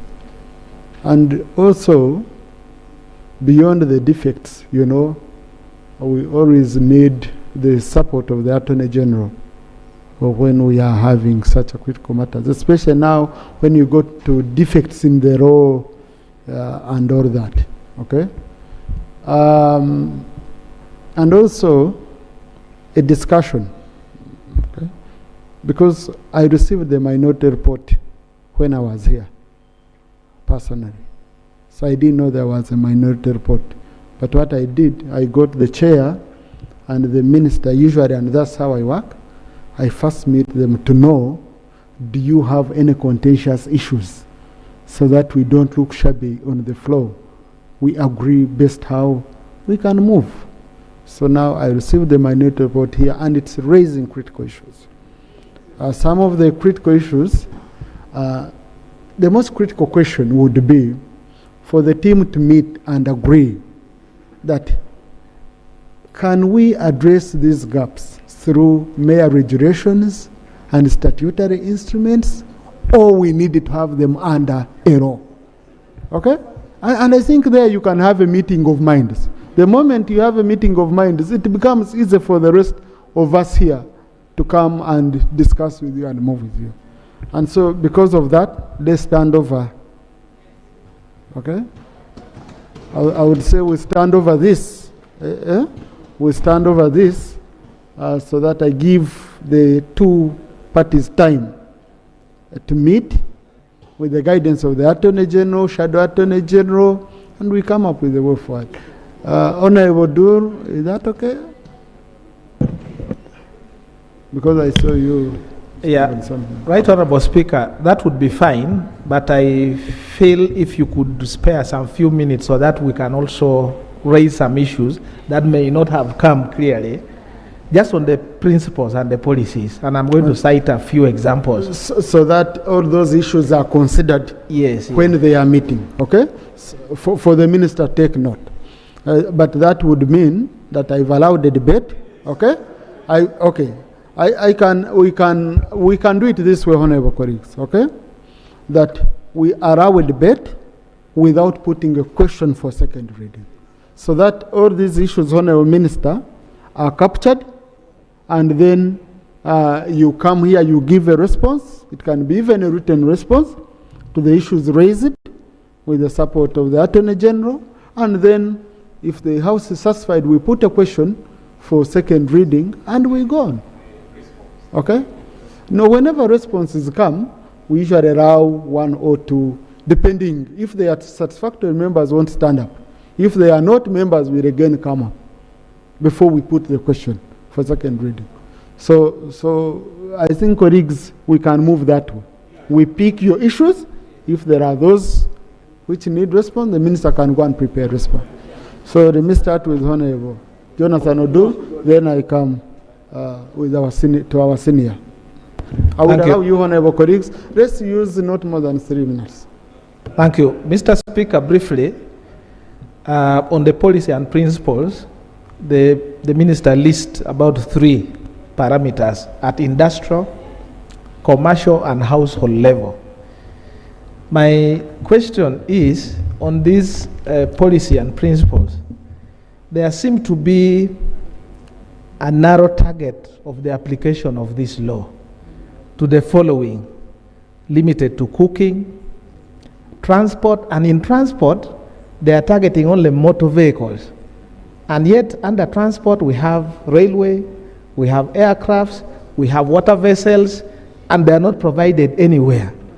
When you come to issue of the other sectors, agriculture is targeted, there is a subheading for it. You don't see anywhere issues to do with manufacturing, oil and gas, mineral development, plus all these sectors that we talk about. So my interest is, are you bringing this law with a view of capturing a particular sector? And when you talk about agriculture, you know how many people are actually directly involved. So we need a clear justification why you are isolating certain sectors to apply in this law and then you are leaving others. The other thing is about the defects in the existing law. You have listed the Electricity Act, the Uganda National Bureau of Standards Act, the National Forestry and Tree Planting Act, and then the Traffic and Road Safety Act. The question I would like you to answer is, it appears you admit that all these laws are in some aspects dealing with issues of energy efficiency. So why are you allowing those laws to continue also deal with some aspects, and then you want to provide for other aspects of energy efficiency in this separate law? Is there a problem if you had gone to amend the provisions of this act or repeal completely so that we have only one law that can cater for everything else? I think those are the few clarifications on the policies and principles, Mr. Speaker. Thank you, Honorable Baba. Thank you, Right Honorable Speaker.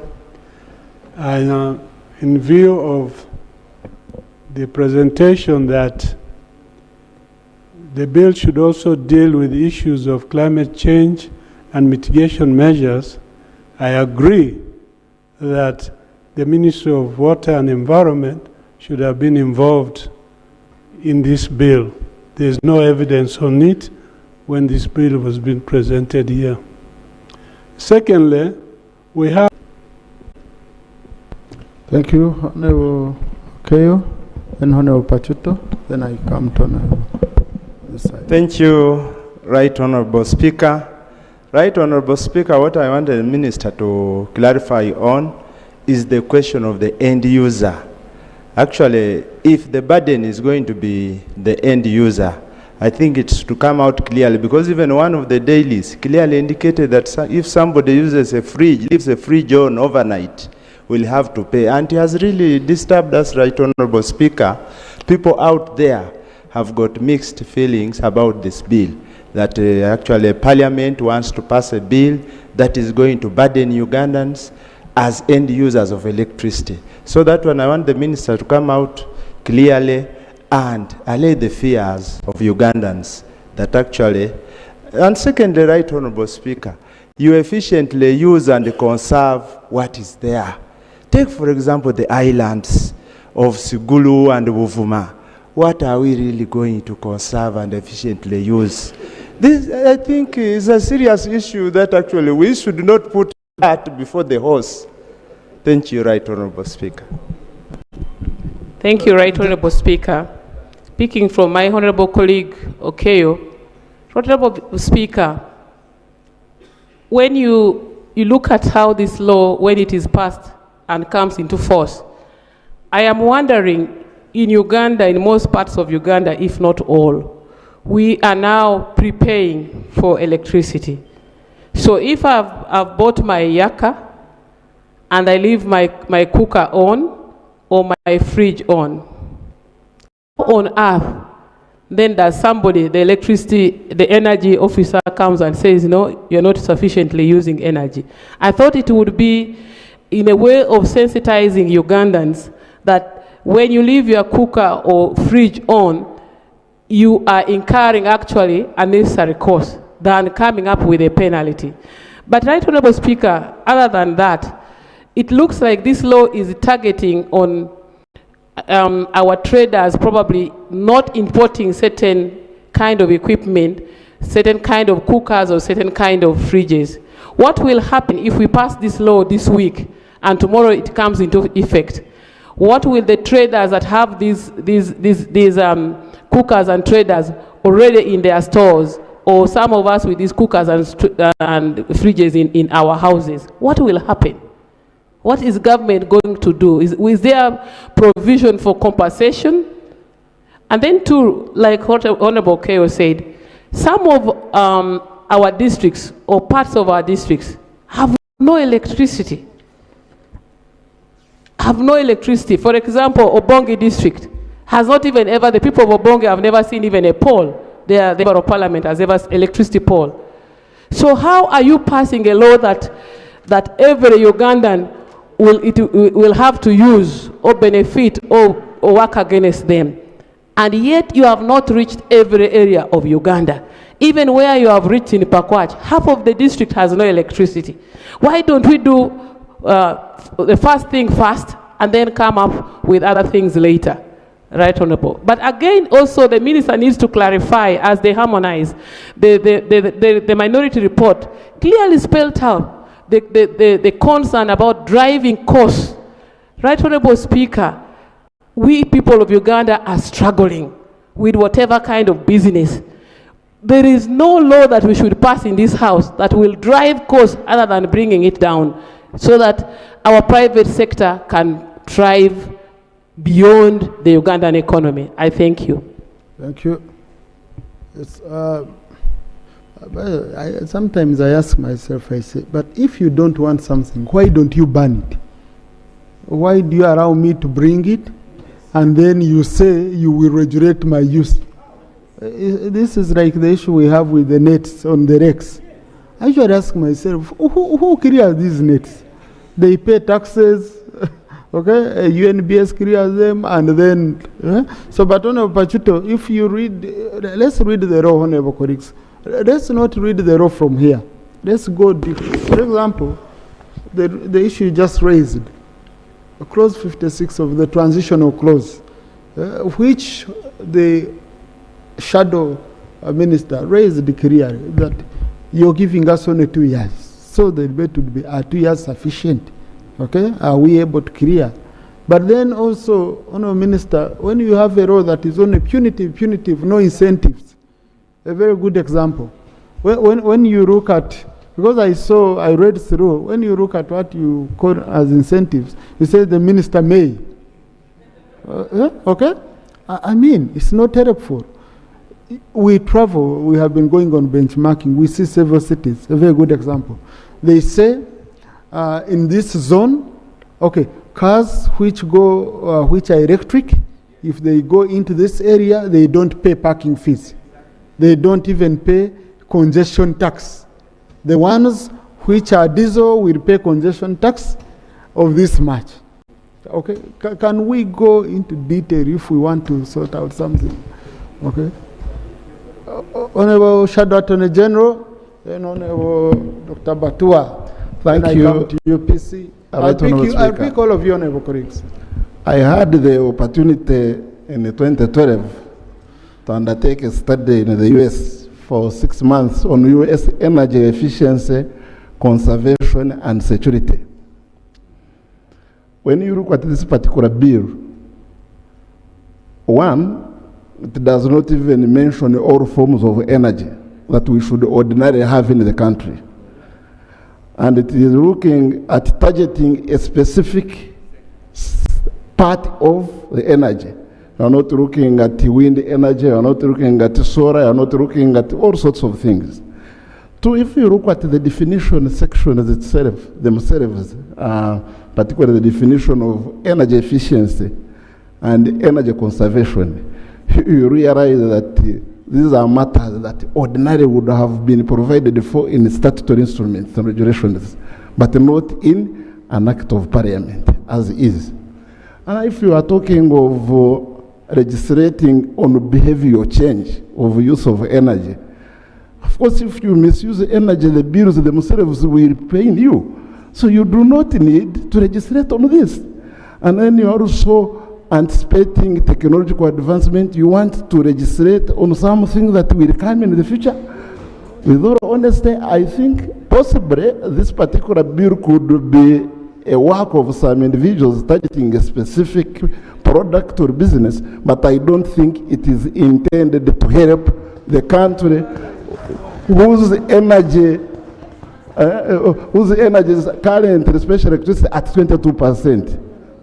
So in my view, we should support the view that this is not a bill that should take Parliament's time. Thank you. I had called Dr. Batua and then UPC. Thank you, Right Honorable Speaker. In energy efficiency, among many other things, we are discussing the idea of setting standards for appliances. These could be lightings, these could be equipment, they could be factory machines. But I want to say that since human civilization got us into industrialization, the concept of energy efficiency is just recent. A lot has been manufactured, a lot is on market that has not got these standards. For these standards to come today, the world will be redefined again. To set standards for a socket, for a wire, for a bulb holder, for even somebody who is in a house to say that the minimum size of a window you should have should actually be this to allow, you know, a lot of light inside. You're rewriting so much to make it practical. So it is something that we should look at critically and know where to start and where to end. But again, when you look at industries, which could be an easier way to start, where we set standards for some of these equipments that are being procured, those equipments at a cost, since they are energy efficient equipments. That cost, how much is it? If it's rebates and incentives, you know, we should know, because the ministry that is presenting this work doesn't have the liberty to give incentives. So that assurance should be embedded within the law for it to work appeasingly and for you to be true to your word that you're protecting the consumers. Otherwise, you're just going to raise the prices. Thank you very much. Honorable Santa. Thank you so much, Right Honorable Speaker, for giving me this opportunity. Right Honorable Speaker, I joined the minority report by saying that we don't need this piece of legislation. Mr. Speaker, listening to the majority report and the minority report, I'm fully convinced that the existing legislation that we have can address the challenges that we have. Secondly, when the minister was put to task to really convince the House as to why we need this piece of legislation, I saw a lot of difficulties. And even when the chair came to support the minister, I saw the chair giving us example of a foreign trip that the minority minister went to, failing to convince me in particular, Right Honorable Speaker. Mr. Speaker, as I was reading the report and the bill, I saw a lot of penalties. And yet, Mr. Speaker, if we are going to come up with a good law for energy efficiency and conservation, and we are leaving the majority of Ugandans, and we are not even targeting other forms of energy, Mr. Speaker, I don't think in this current form we are doing anything good for this country, Mr. Speaker. So I'm of the view that let's leave this bill and then we look at what we have the provisions. We are good at making laws, but the implementation we are poor at. I think that's why we are finding ourselves coming with yet another law, and yet we are failing even to convince ourselves as the House as to why we need this piece of legislation, Mr. Speaker. I thank you. Thank you, Honorable Singoma. Thank you very much, Right Honorable Speaker. Right Honorable Speaker, I also want to join my colleague, Honorable Santa, in appreciating a pertinent point which the presenter of the minority report, Honorable Kanyike, put forward, that before you talk of conserving and bring about efficiency, prioritize the issue of provision of power for all. Privatize that first, then you can proceed on the aspects of efficiency and conservation. Right Honorable Speaker and colleagues, you all recall that since the disbandment of REA, it has been almost impossible to have most of our areas get any of their areas on the grid. It has been almost impossible. For the last 5 years, we have been grappling with this problem. All of us have been moving the Ministry of Energy, trying to solicit for support in extending our areas to the grid, to no avail. So I think there are many issues which should be addressed by the ministry before thinking of conservation and efficiency, by focusing on these aspects of providing power for our people. We badly need power. The problem is there. The problem is ongoing. And the earlier we solve it, the better. Moreover, at the time when we're even going to elections. Thank you, Honorable Speaker. Thank you. Honorable Karwanga, then I come to Sembabri.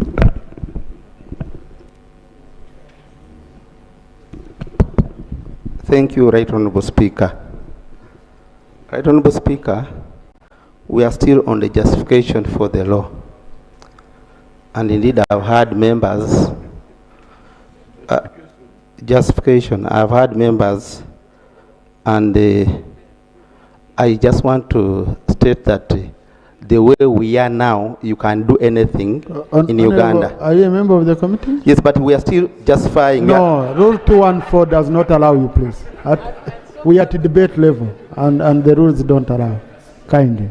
Let me call, we have, as you, okay, Honorable Namuga, then we have one of energy experts. In this house, we have many experts. Honorable Reku Joel. Yeah, I thank you, Right Honorable Speaker, and equally appreciate our committee for the report. But I'm in support of the minority report. Right Honorable Speaker, we are mixing issues here.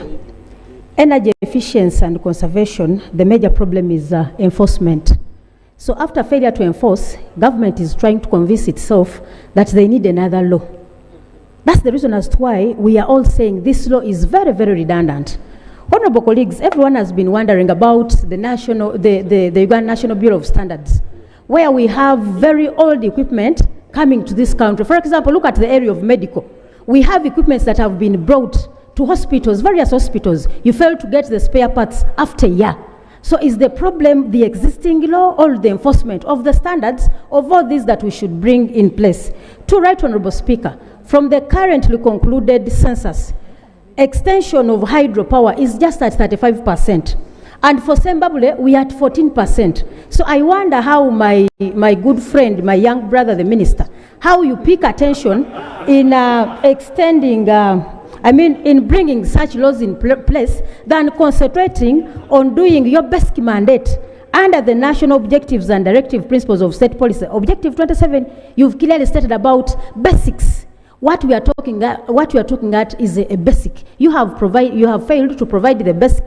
Then you are moving for the hardest. You've failed to do the simplest.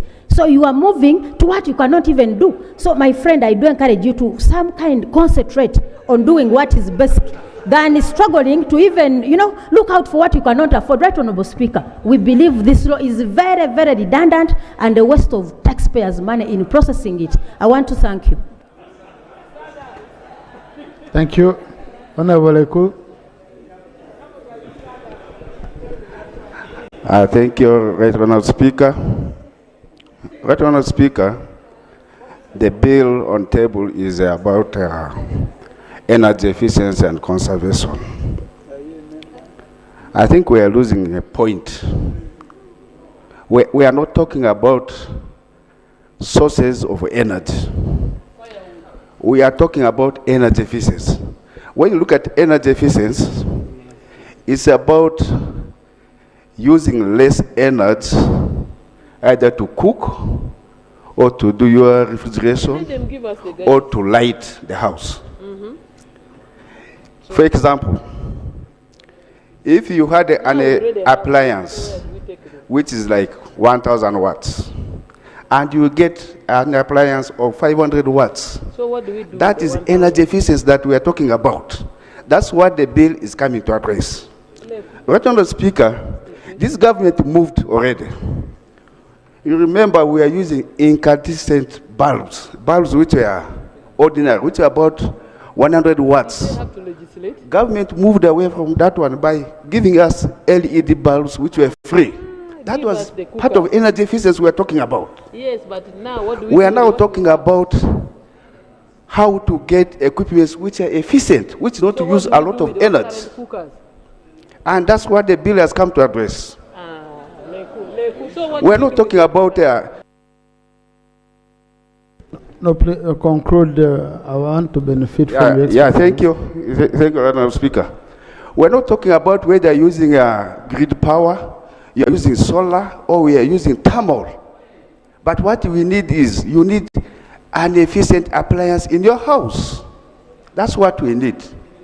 Right, Honourable Speaker, there was something which I talked about earlier, especially for the commercial buildings, where we could introduce a law where the commercial buildings install about solar systems on the rooftops, where they can generate about 20 to 30% of their energy needs within. But Honorable Reku, the question, because whatever you're saying is okay, the question is, do you need a law? For example, like the intervention you gave on bulbs, okay? If, for example, government said that all government vehicles should be electric or hybrid, okay? Honorable Kasai. Honorable Kasai. For example, if government said all government vehicles should be electric, okay, or hybrid, it says no, government buildings should be, for example, have solar panels. You say we can widen the windows and all that so that we don't use AC in government buildings. All of that. Oh, you say we are not going to put tax on electric cars, and we are going to put charging points. Okay? Don't you think that would work better than the law? Because I would voluntarily bring myself to achieve, to benefit, and I would want to know countries which have such a laws. Countries which have such a laws. You say, for example, in Kenya they have this law, in Tanzania they have this law. Oh, we are going to be the pioneers and all that. These are issues which we respond to when you're coming back. Yeah, just for you to reflect on. Okay. So, Honorable Reku, that's enough. Yes, yes, I wanted to allow Wakiso. Then I come to Ruchiga. Thank you so much, Mr. Speaker. Mr. Speaker, as the Minister comes back as well to this House over this law, we request he looks critically at the matter of overlap of the legislation. When you get to clause 9, you realize that you are bringing in now local governments. As per the Local Government Act under Schedule 5, the duty to handle under Part 1, then Bullet 15, you are having, it's entirely the central government to handle the energy policy. Now you are allocating local governments to cabinet so that they handle in each and every area of jurisdiction. So the matter of overlap, as raised by the Shadow Minister, it's very key also to see the assignments you have given to local governments. Otherwise, I associate myself with all matters raised by the alternative government over this matter, especially considering our consumers await us as Parliament to see how best we can provide more power to the whole country and reduce tariffs. Thank you. Thank you, Honorable Roland. Honorable Modoy Isaac. Thank you so much, Right Honorable Speaker. I associate myself with the minority report. Number one, when you look at the definitions, I found two definitions which are very intriguing. One is a dealer. Whenever I see a dealer in a bill, I get scared. The second one is the designated energy consumer. A designated energy consumer here, Right Honorable Speaker, they say means an energy consumer or class of energy consumers with an energy consumption threshold determined by the minister. When you look at this, Right Honorable Speaker, it automatically tells you that there is another body, form of a body, that is going to be formed somewhere where there will be staff employed, and then we shall start grappling with the costs of administration of this body. But most important, Right Honorable Speaker, you cannot have energy efficiency where you don't have energy. When you look at this book, Right Honorable Speaker, I hope every member of Parliament has got a copy. The report on public debt, grants, guarantees, and other financial liabilities for the financial 2024-25. There are pertinent issues, especially relating to scale-up project. Right Honorable, we approved this loan in 2023, and as of now, only 11% has been disbursed, and this loan is expiring in 2026. And we don't have energy, we don't have power in our constituencies, in our districts. Our good minister should be telling us what is he doing with this money that we approved for him to extend the power to our constituencies and districts, instead of now bringing these bills which are very confusing. Thank you so much, Right Honorable Speaker. Thank you, Honorable Modoy Isaac. Right Honorable Speaker, I want first of all thank you so much for the guidance that they go back and really try to bring together the views and come up with the law. You cannot provide enabling regulations in absence of the law. You can't. So to me, I'm going to agree with the minister. Bring the law, and then you come with enabling regulations. Because we are in a period of actual development, and indeed energy has become an issue. Some of us who are not here, you realize that the minister gave us even poles, and we never got the wires, and we are victims. But at the same time, there is electricity or other power development in the country. We have importation of materials of all types, but we need to have a law. And that law should be expanded and also look at the existing laws to be harmonized. And when you harmonize them, then you come with enabling regulations. I want to be guided here by the minister through you. Right Honorable Speaker, do we have a law? And if it's not there, this is the moment for us to look at it critically. And in a view, to me, I want to say even the views of the minority report could be incorporated to enrich, to make a law. We should not treat it like opposition matter or a government side. Those views were good, and they were lacking maybe somewhere. We can incorporate them. We look at also existing laws, enrich them to give the governance of this country. In the rural areas, the local government must have a stake. Because indeed, right now, whether you like it or not, there is a big issue. Where I come from, Bududa, looking for firewood, getting firewood. It's a problem. In the north, recently, I saw them burning charcoal But there were no alternatives. Now, we can extend the power. We can extend the electricity, even the solar system. But let's have the law. And this law, we should create it, not really create this, debate it fairly without fear of favor, and then incorporate those issues so that when we come to regulations, we should also discuss them at that stage. But as of now, I want to agree with the minister that we need a law. Thank you. Now, honorable colleagues, this is the law where you can't bring politics. Even if you tried, the politics won't come in. I think this is a law that is, this is an area that is very, very, very clear. There's no way you can bring politics in this area. Who wouldn't want to have efficient energy use in their home? All of us, we would. But now the question is, which is the bone of contention? Do we need a new law, or the existing laws are sufficient? Okay? The government side is saying they are not. There are gaps in the law.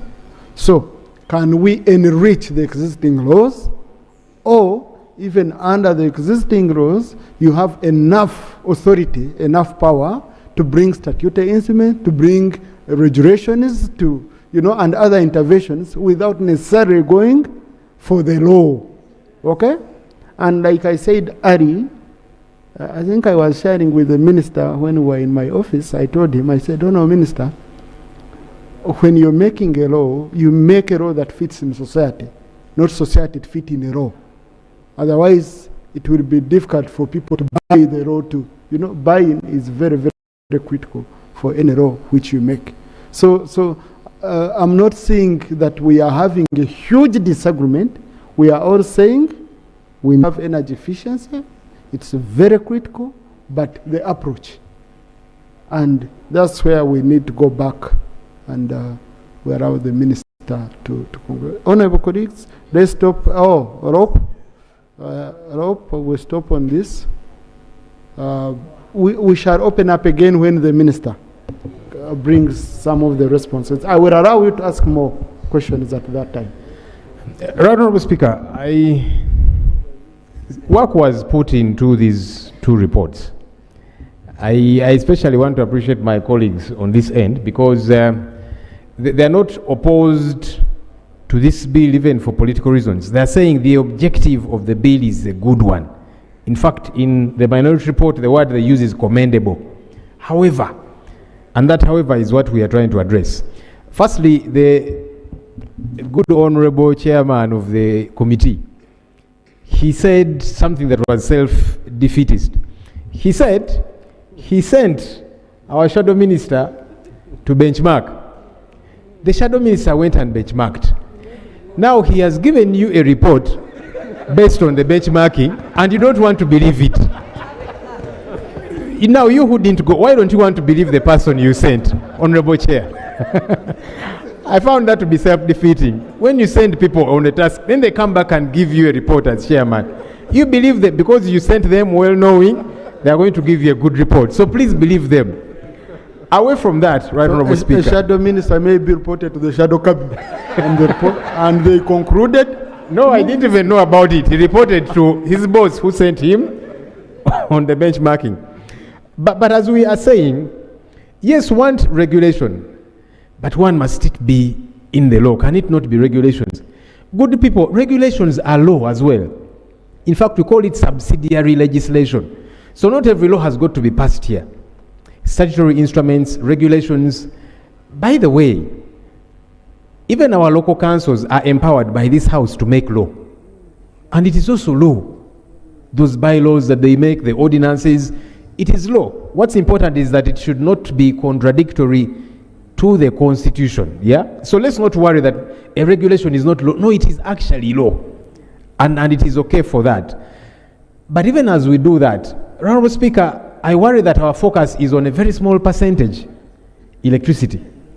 How many people actually have access to electricity? How many are utilizing it?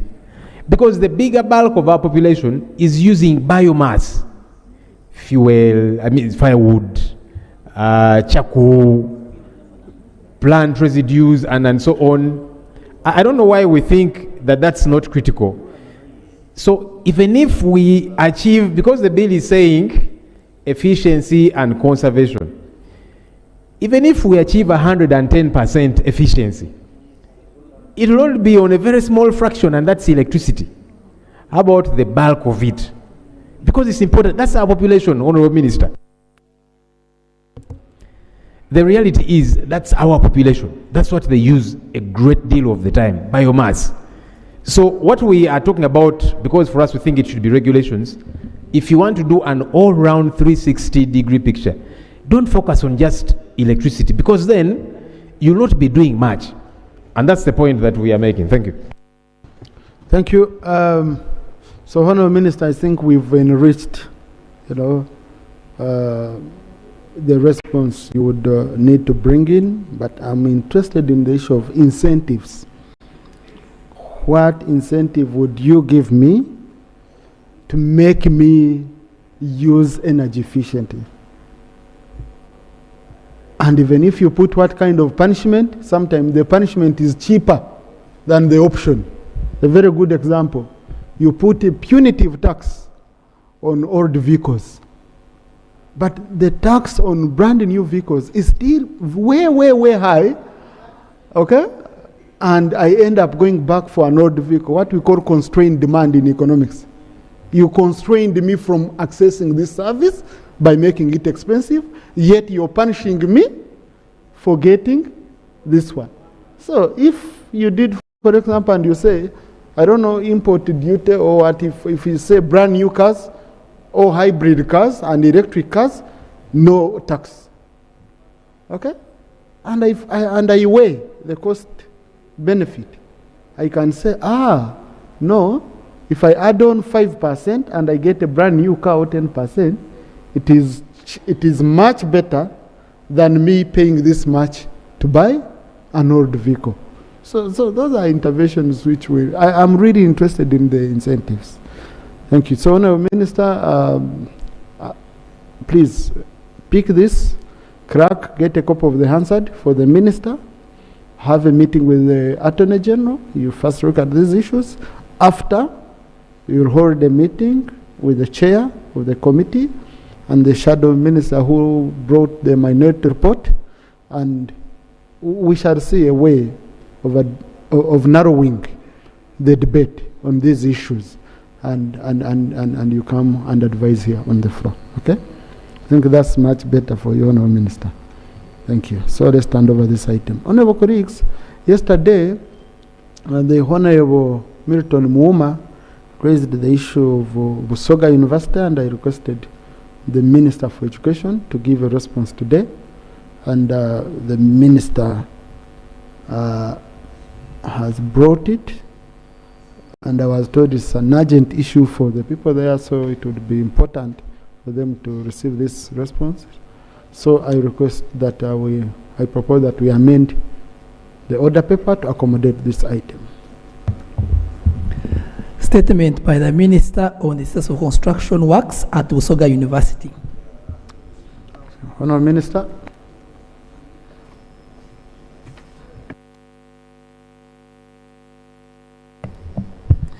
Thank you, Right Honourable Speaker, for giving me this opportunity to make a statement on the status of construction works at Busoga University in Iganga campus. Right Honourable Speaker, on Tuesday, 16 September this year, Honourable Milton, the Member of Parliament of Chiguli County, raised concern issue over the installed construction works at Busoga University in Iganga district. The Ministry of Education and Sports wishes to update this August House on this matter as follows. In collaboration with the Ministry of Works and Transport, the Ministry of Education and Sports developed architectural and engineering design for critical renovation at the university's Iganga campus. Mr. Speaker, the UPDF Engineering Brigade under the Ministry of Defense and Veteran Affairs was contracted to undertake these works at a cost of Ugandan shillings 3,795,849,158. The project began in March 2025 and was initially scheduled to completion by the end of June 2025. The contractor received 100% of the contract price. Mr. Speaker, the current progress and achievements so far. As of August 2025, the project has reached 75% physical completion. The majority of the construction work is complete as of now, including roofing reconstruction, demolitions, and wall reconstructions. Most of the buildings have been roofed, with the exception of a few blocks in the central teaching facility that required additional support after it has shown signs of collapse. The current works are focusing on the finishing stages, which include installing windows, doors, and electrical fast fixes, as well as laying terrazzos, flooring in several facilities.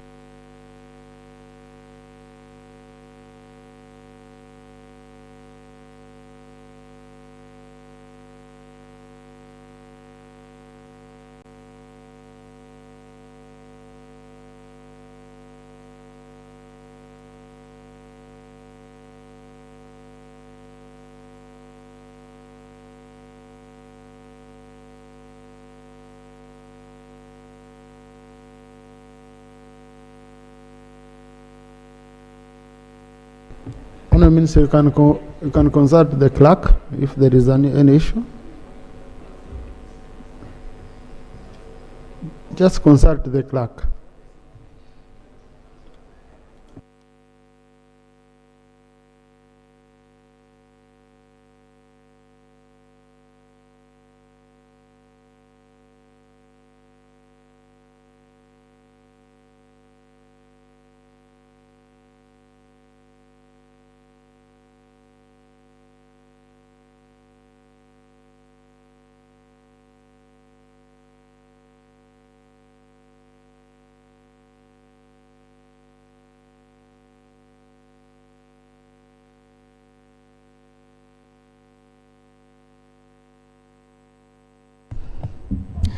Thank you, Mr. Speaker. We are on page 3.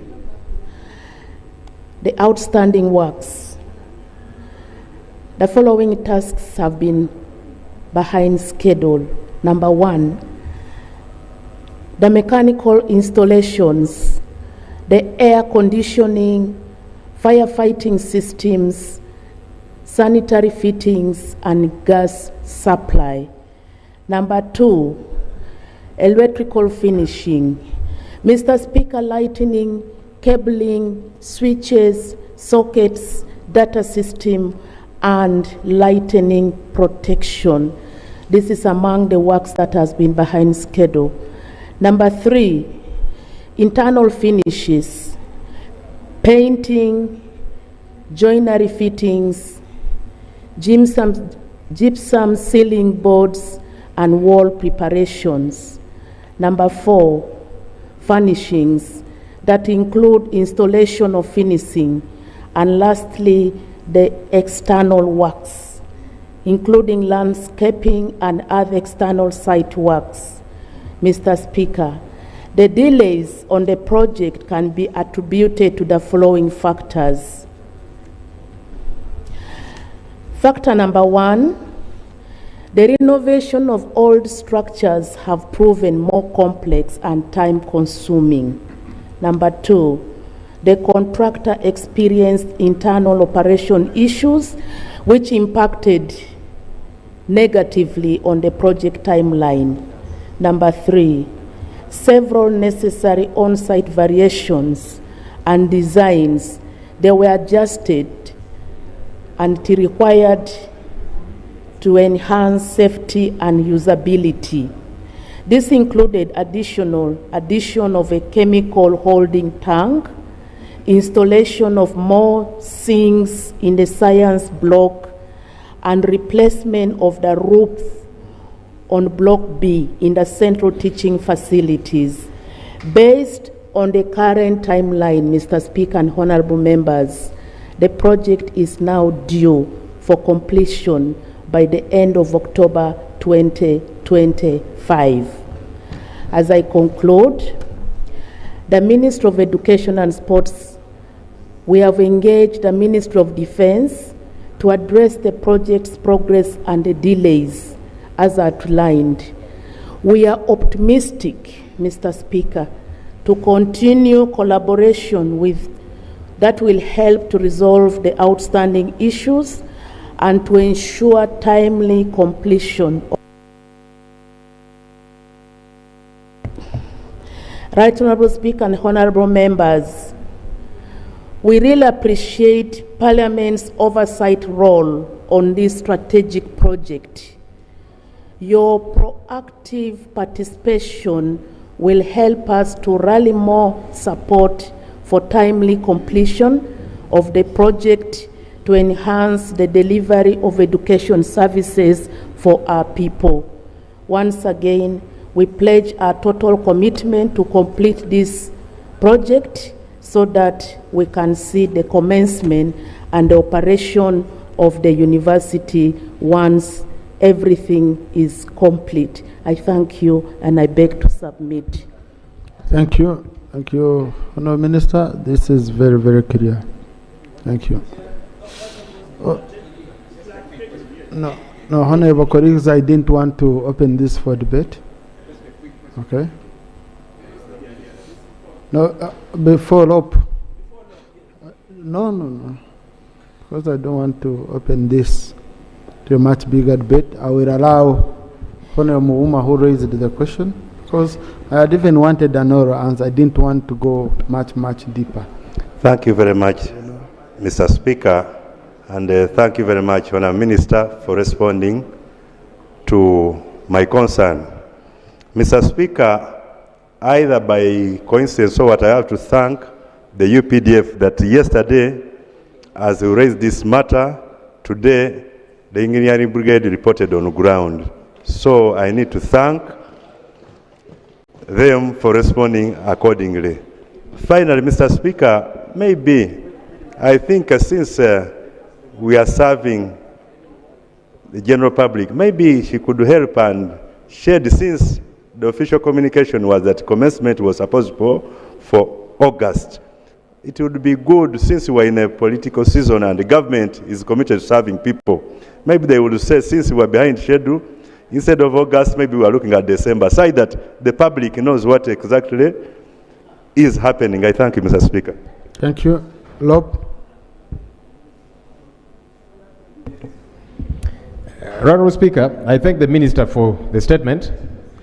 You see, some time back we were told that our friends in uniform, aside from being good at using the gun and other artillery, that nowadays they're also good at construction.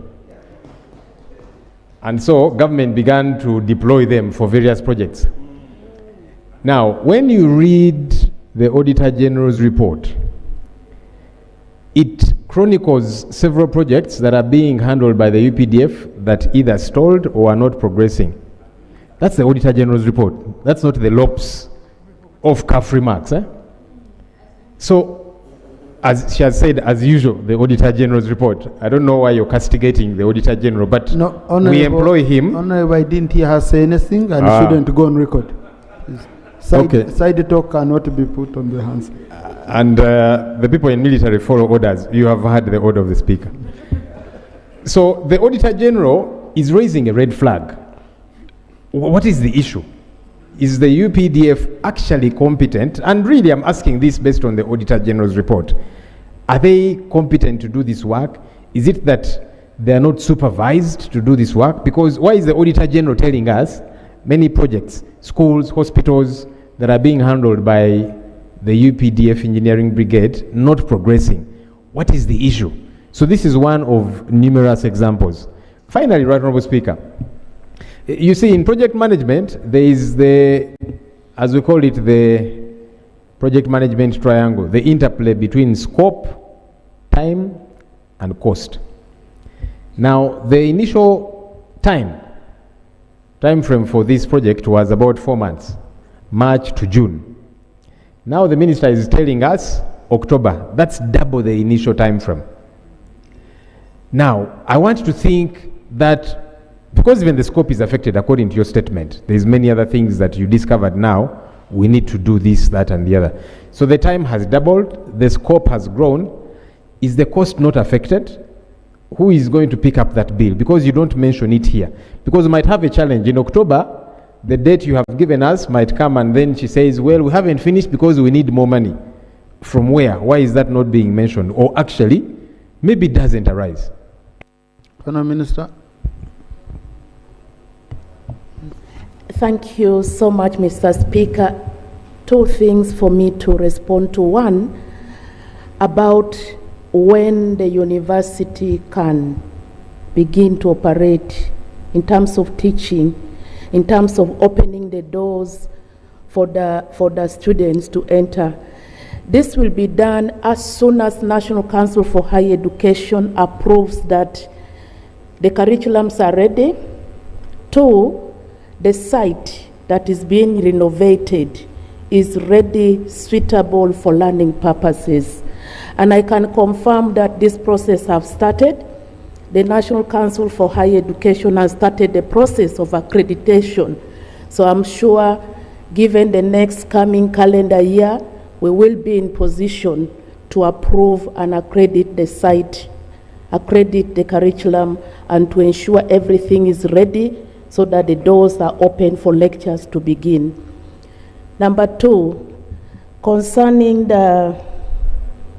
why the work has taken probably quite long. This is not a new building. This is not a new scope of work. We are doing renovation, comprehensive renovation for the entire campus. And of course, there were a lot of anticipated delays, as I've mentioned in the statement. What is clear is that 75% of the work has been done. That does not mean that the funds have been exhausted. And it of course also it's based on when the money comes at hand. And I want to thank you for the support you have given to ensure that money is provided for this work. So Mr. Speaker, as of now, the UPDF engineering unit, they have not yet requested for any more money, extra money to complete the project. The 3.7 billion is what is still available to complete this work. What I can finally say, Mr. Speaker, they are doing quality work. Quality work does not need you to rush.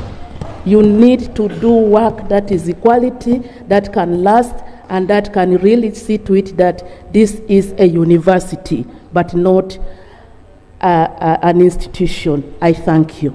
Thank you. Now, honorable colleagues, you want to add on anything?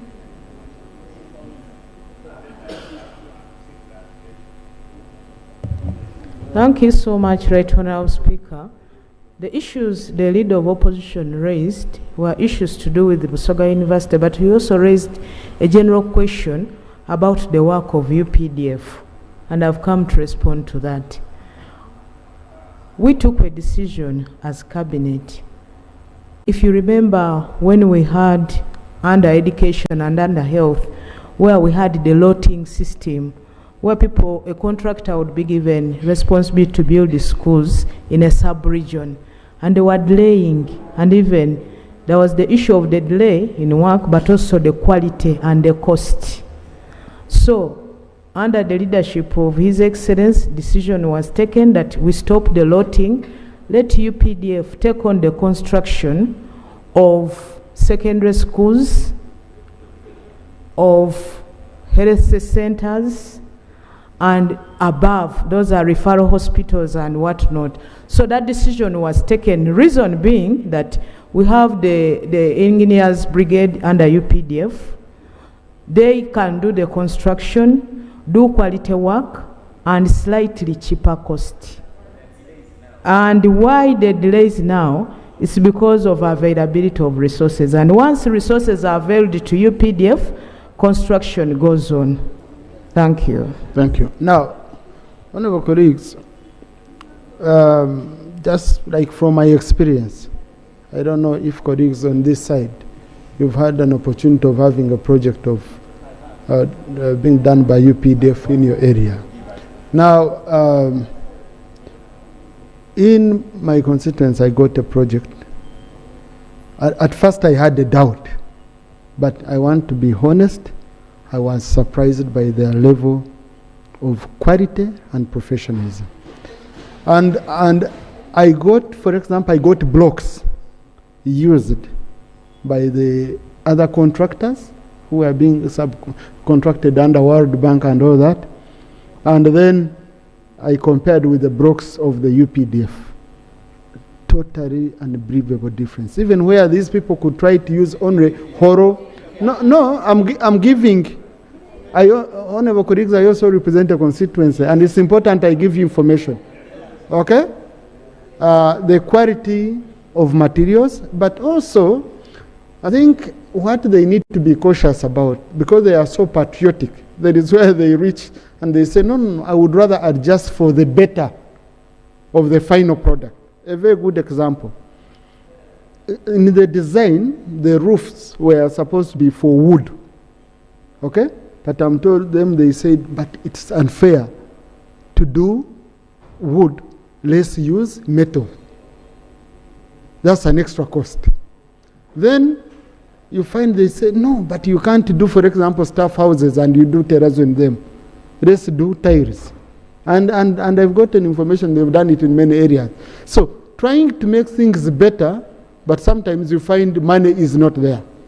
But what we need most, I think, Honourable Minister, is if you have given UPDF all this much work, then also bring a proposal here with the funding proposal. We improve on their capacity. Because if you give someone around 200 schools and you don't give them more capacity to recruit more engineers, to purchase more vehicles to use and all that, they are going first wait, they finish this project, they go on this, they finish this project. That's why you will have issues of complaints from members. So I think as a cabinet, you need to go back, you look at it. We say we are giving this assignment to UPDF Engineering Brigade. Let's build their capacity to be able to take on these assignments in a timely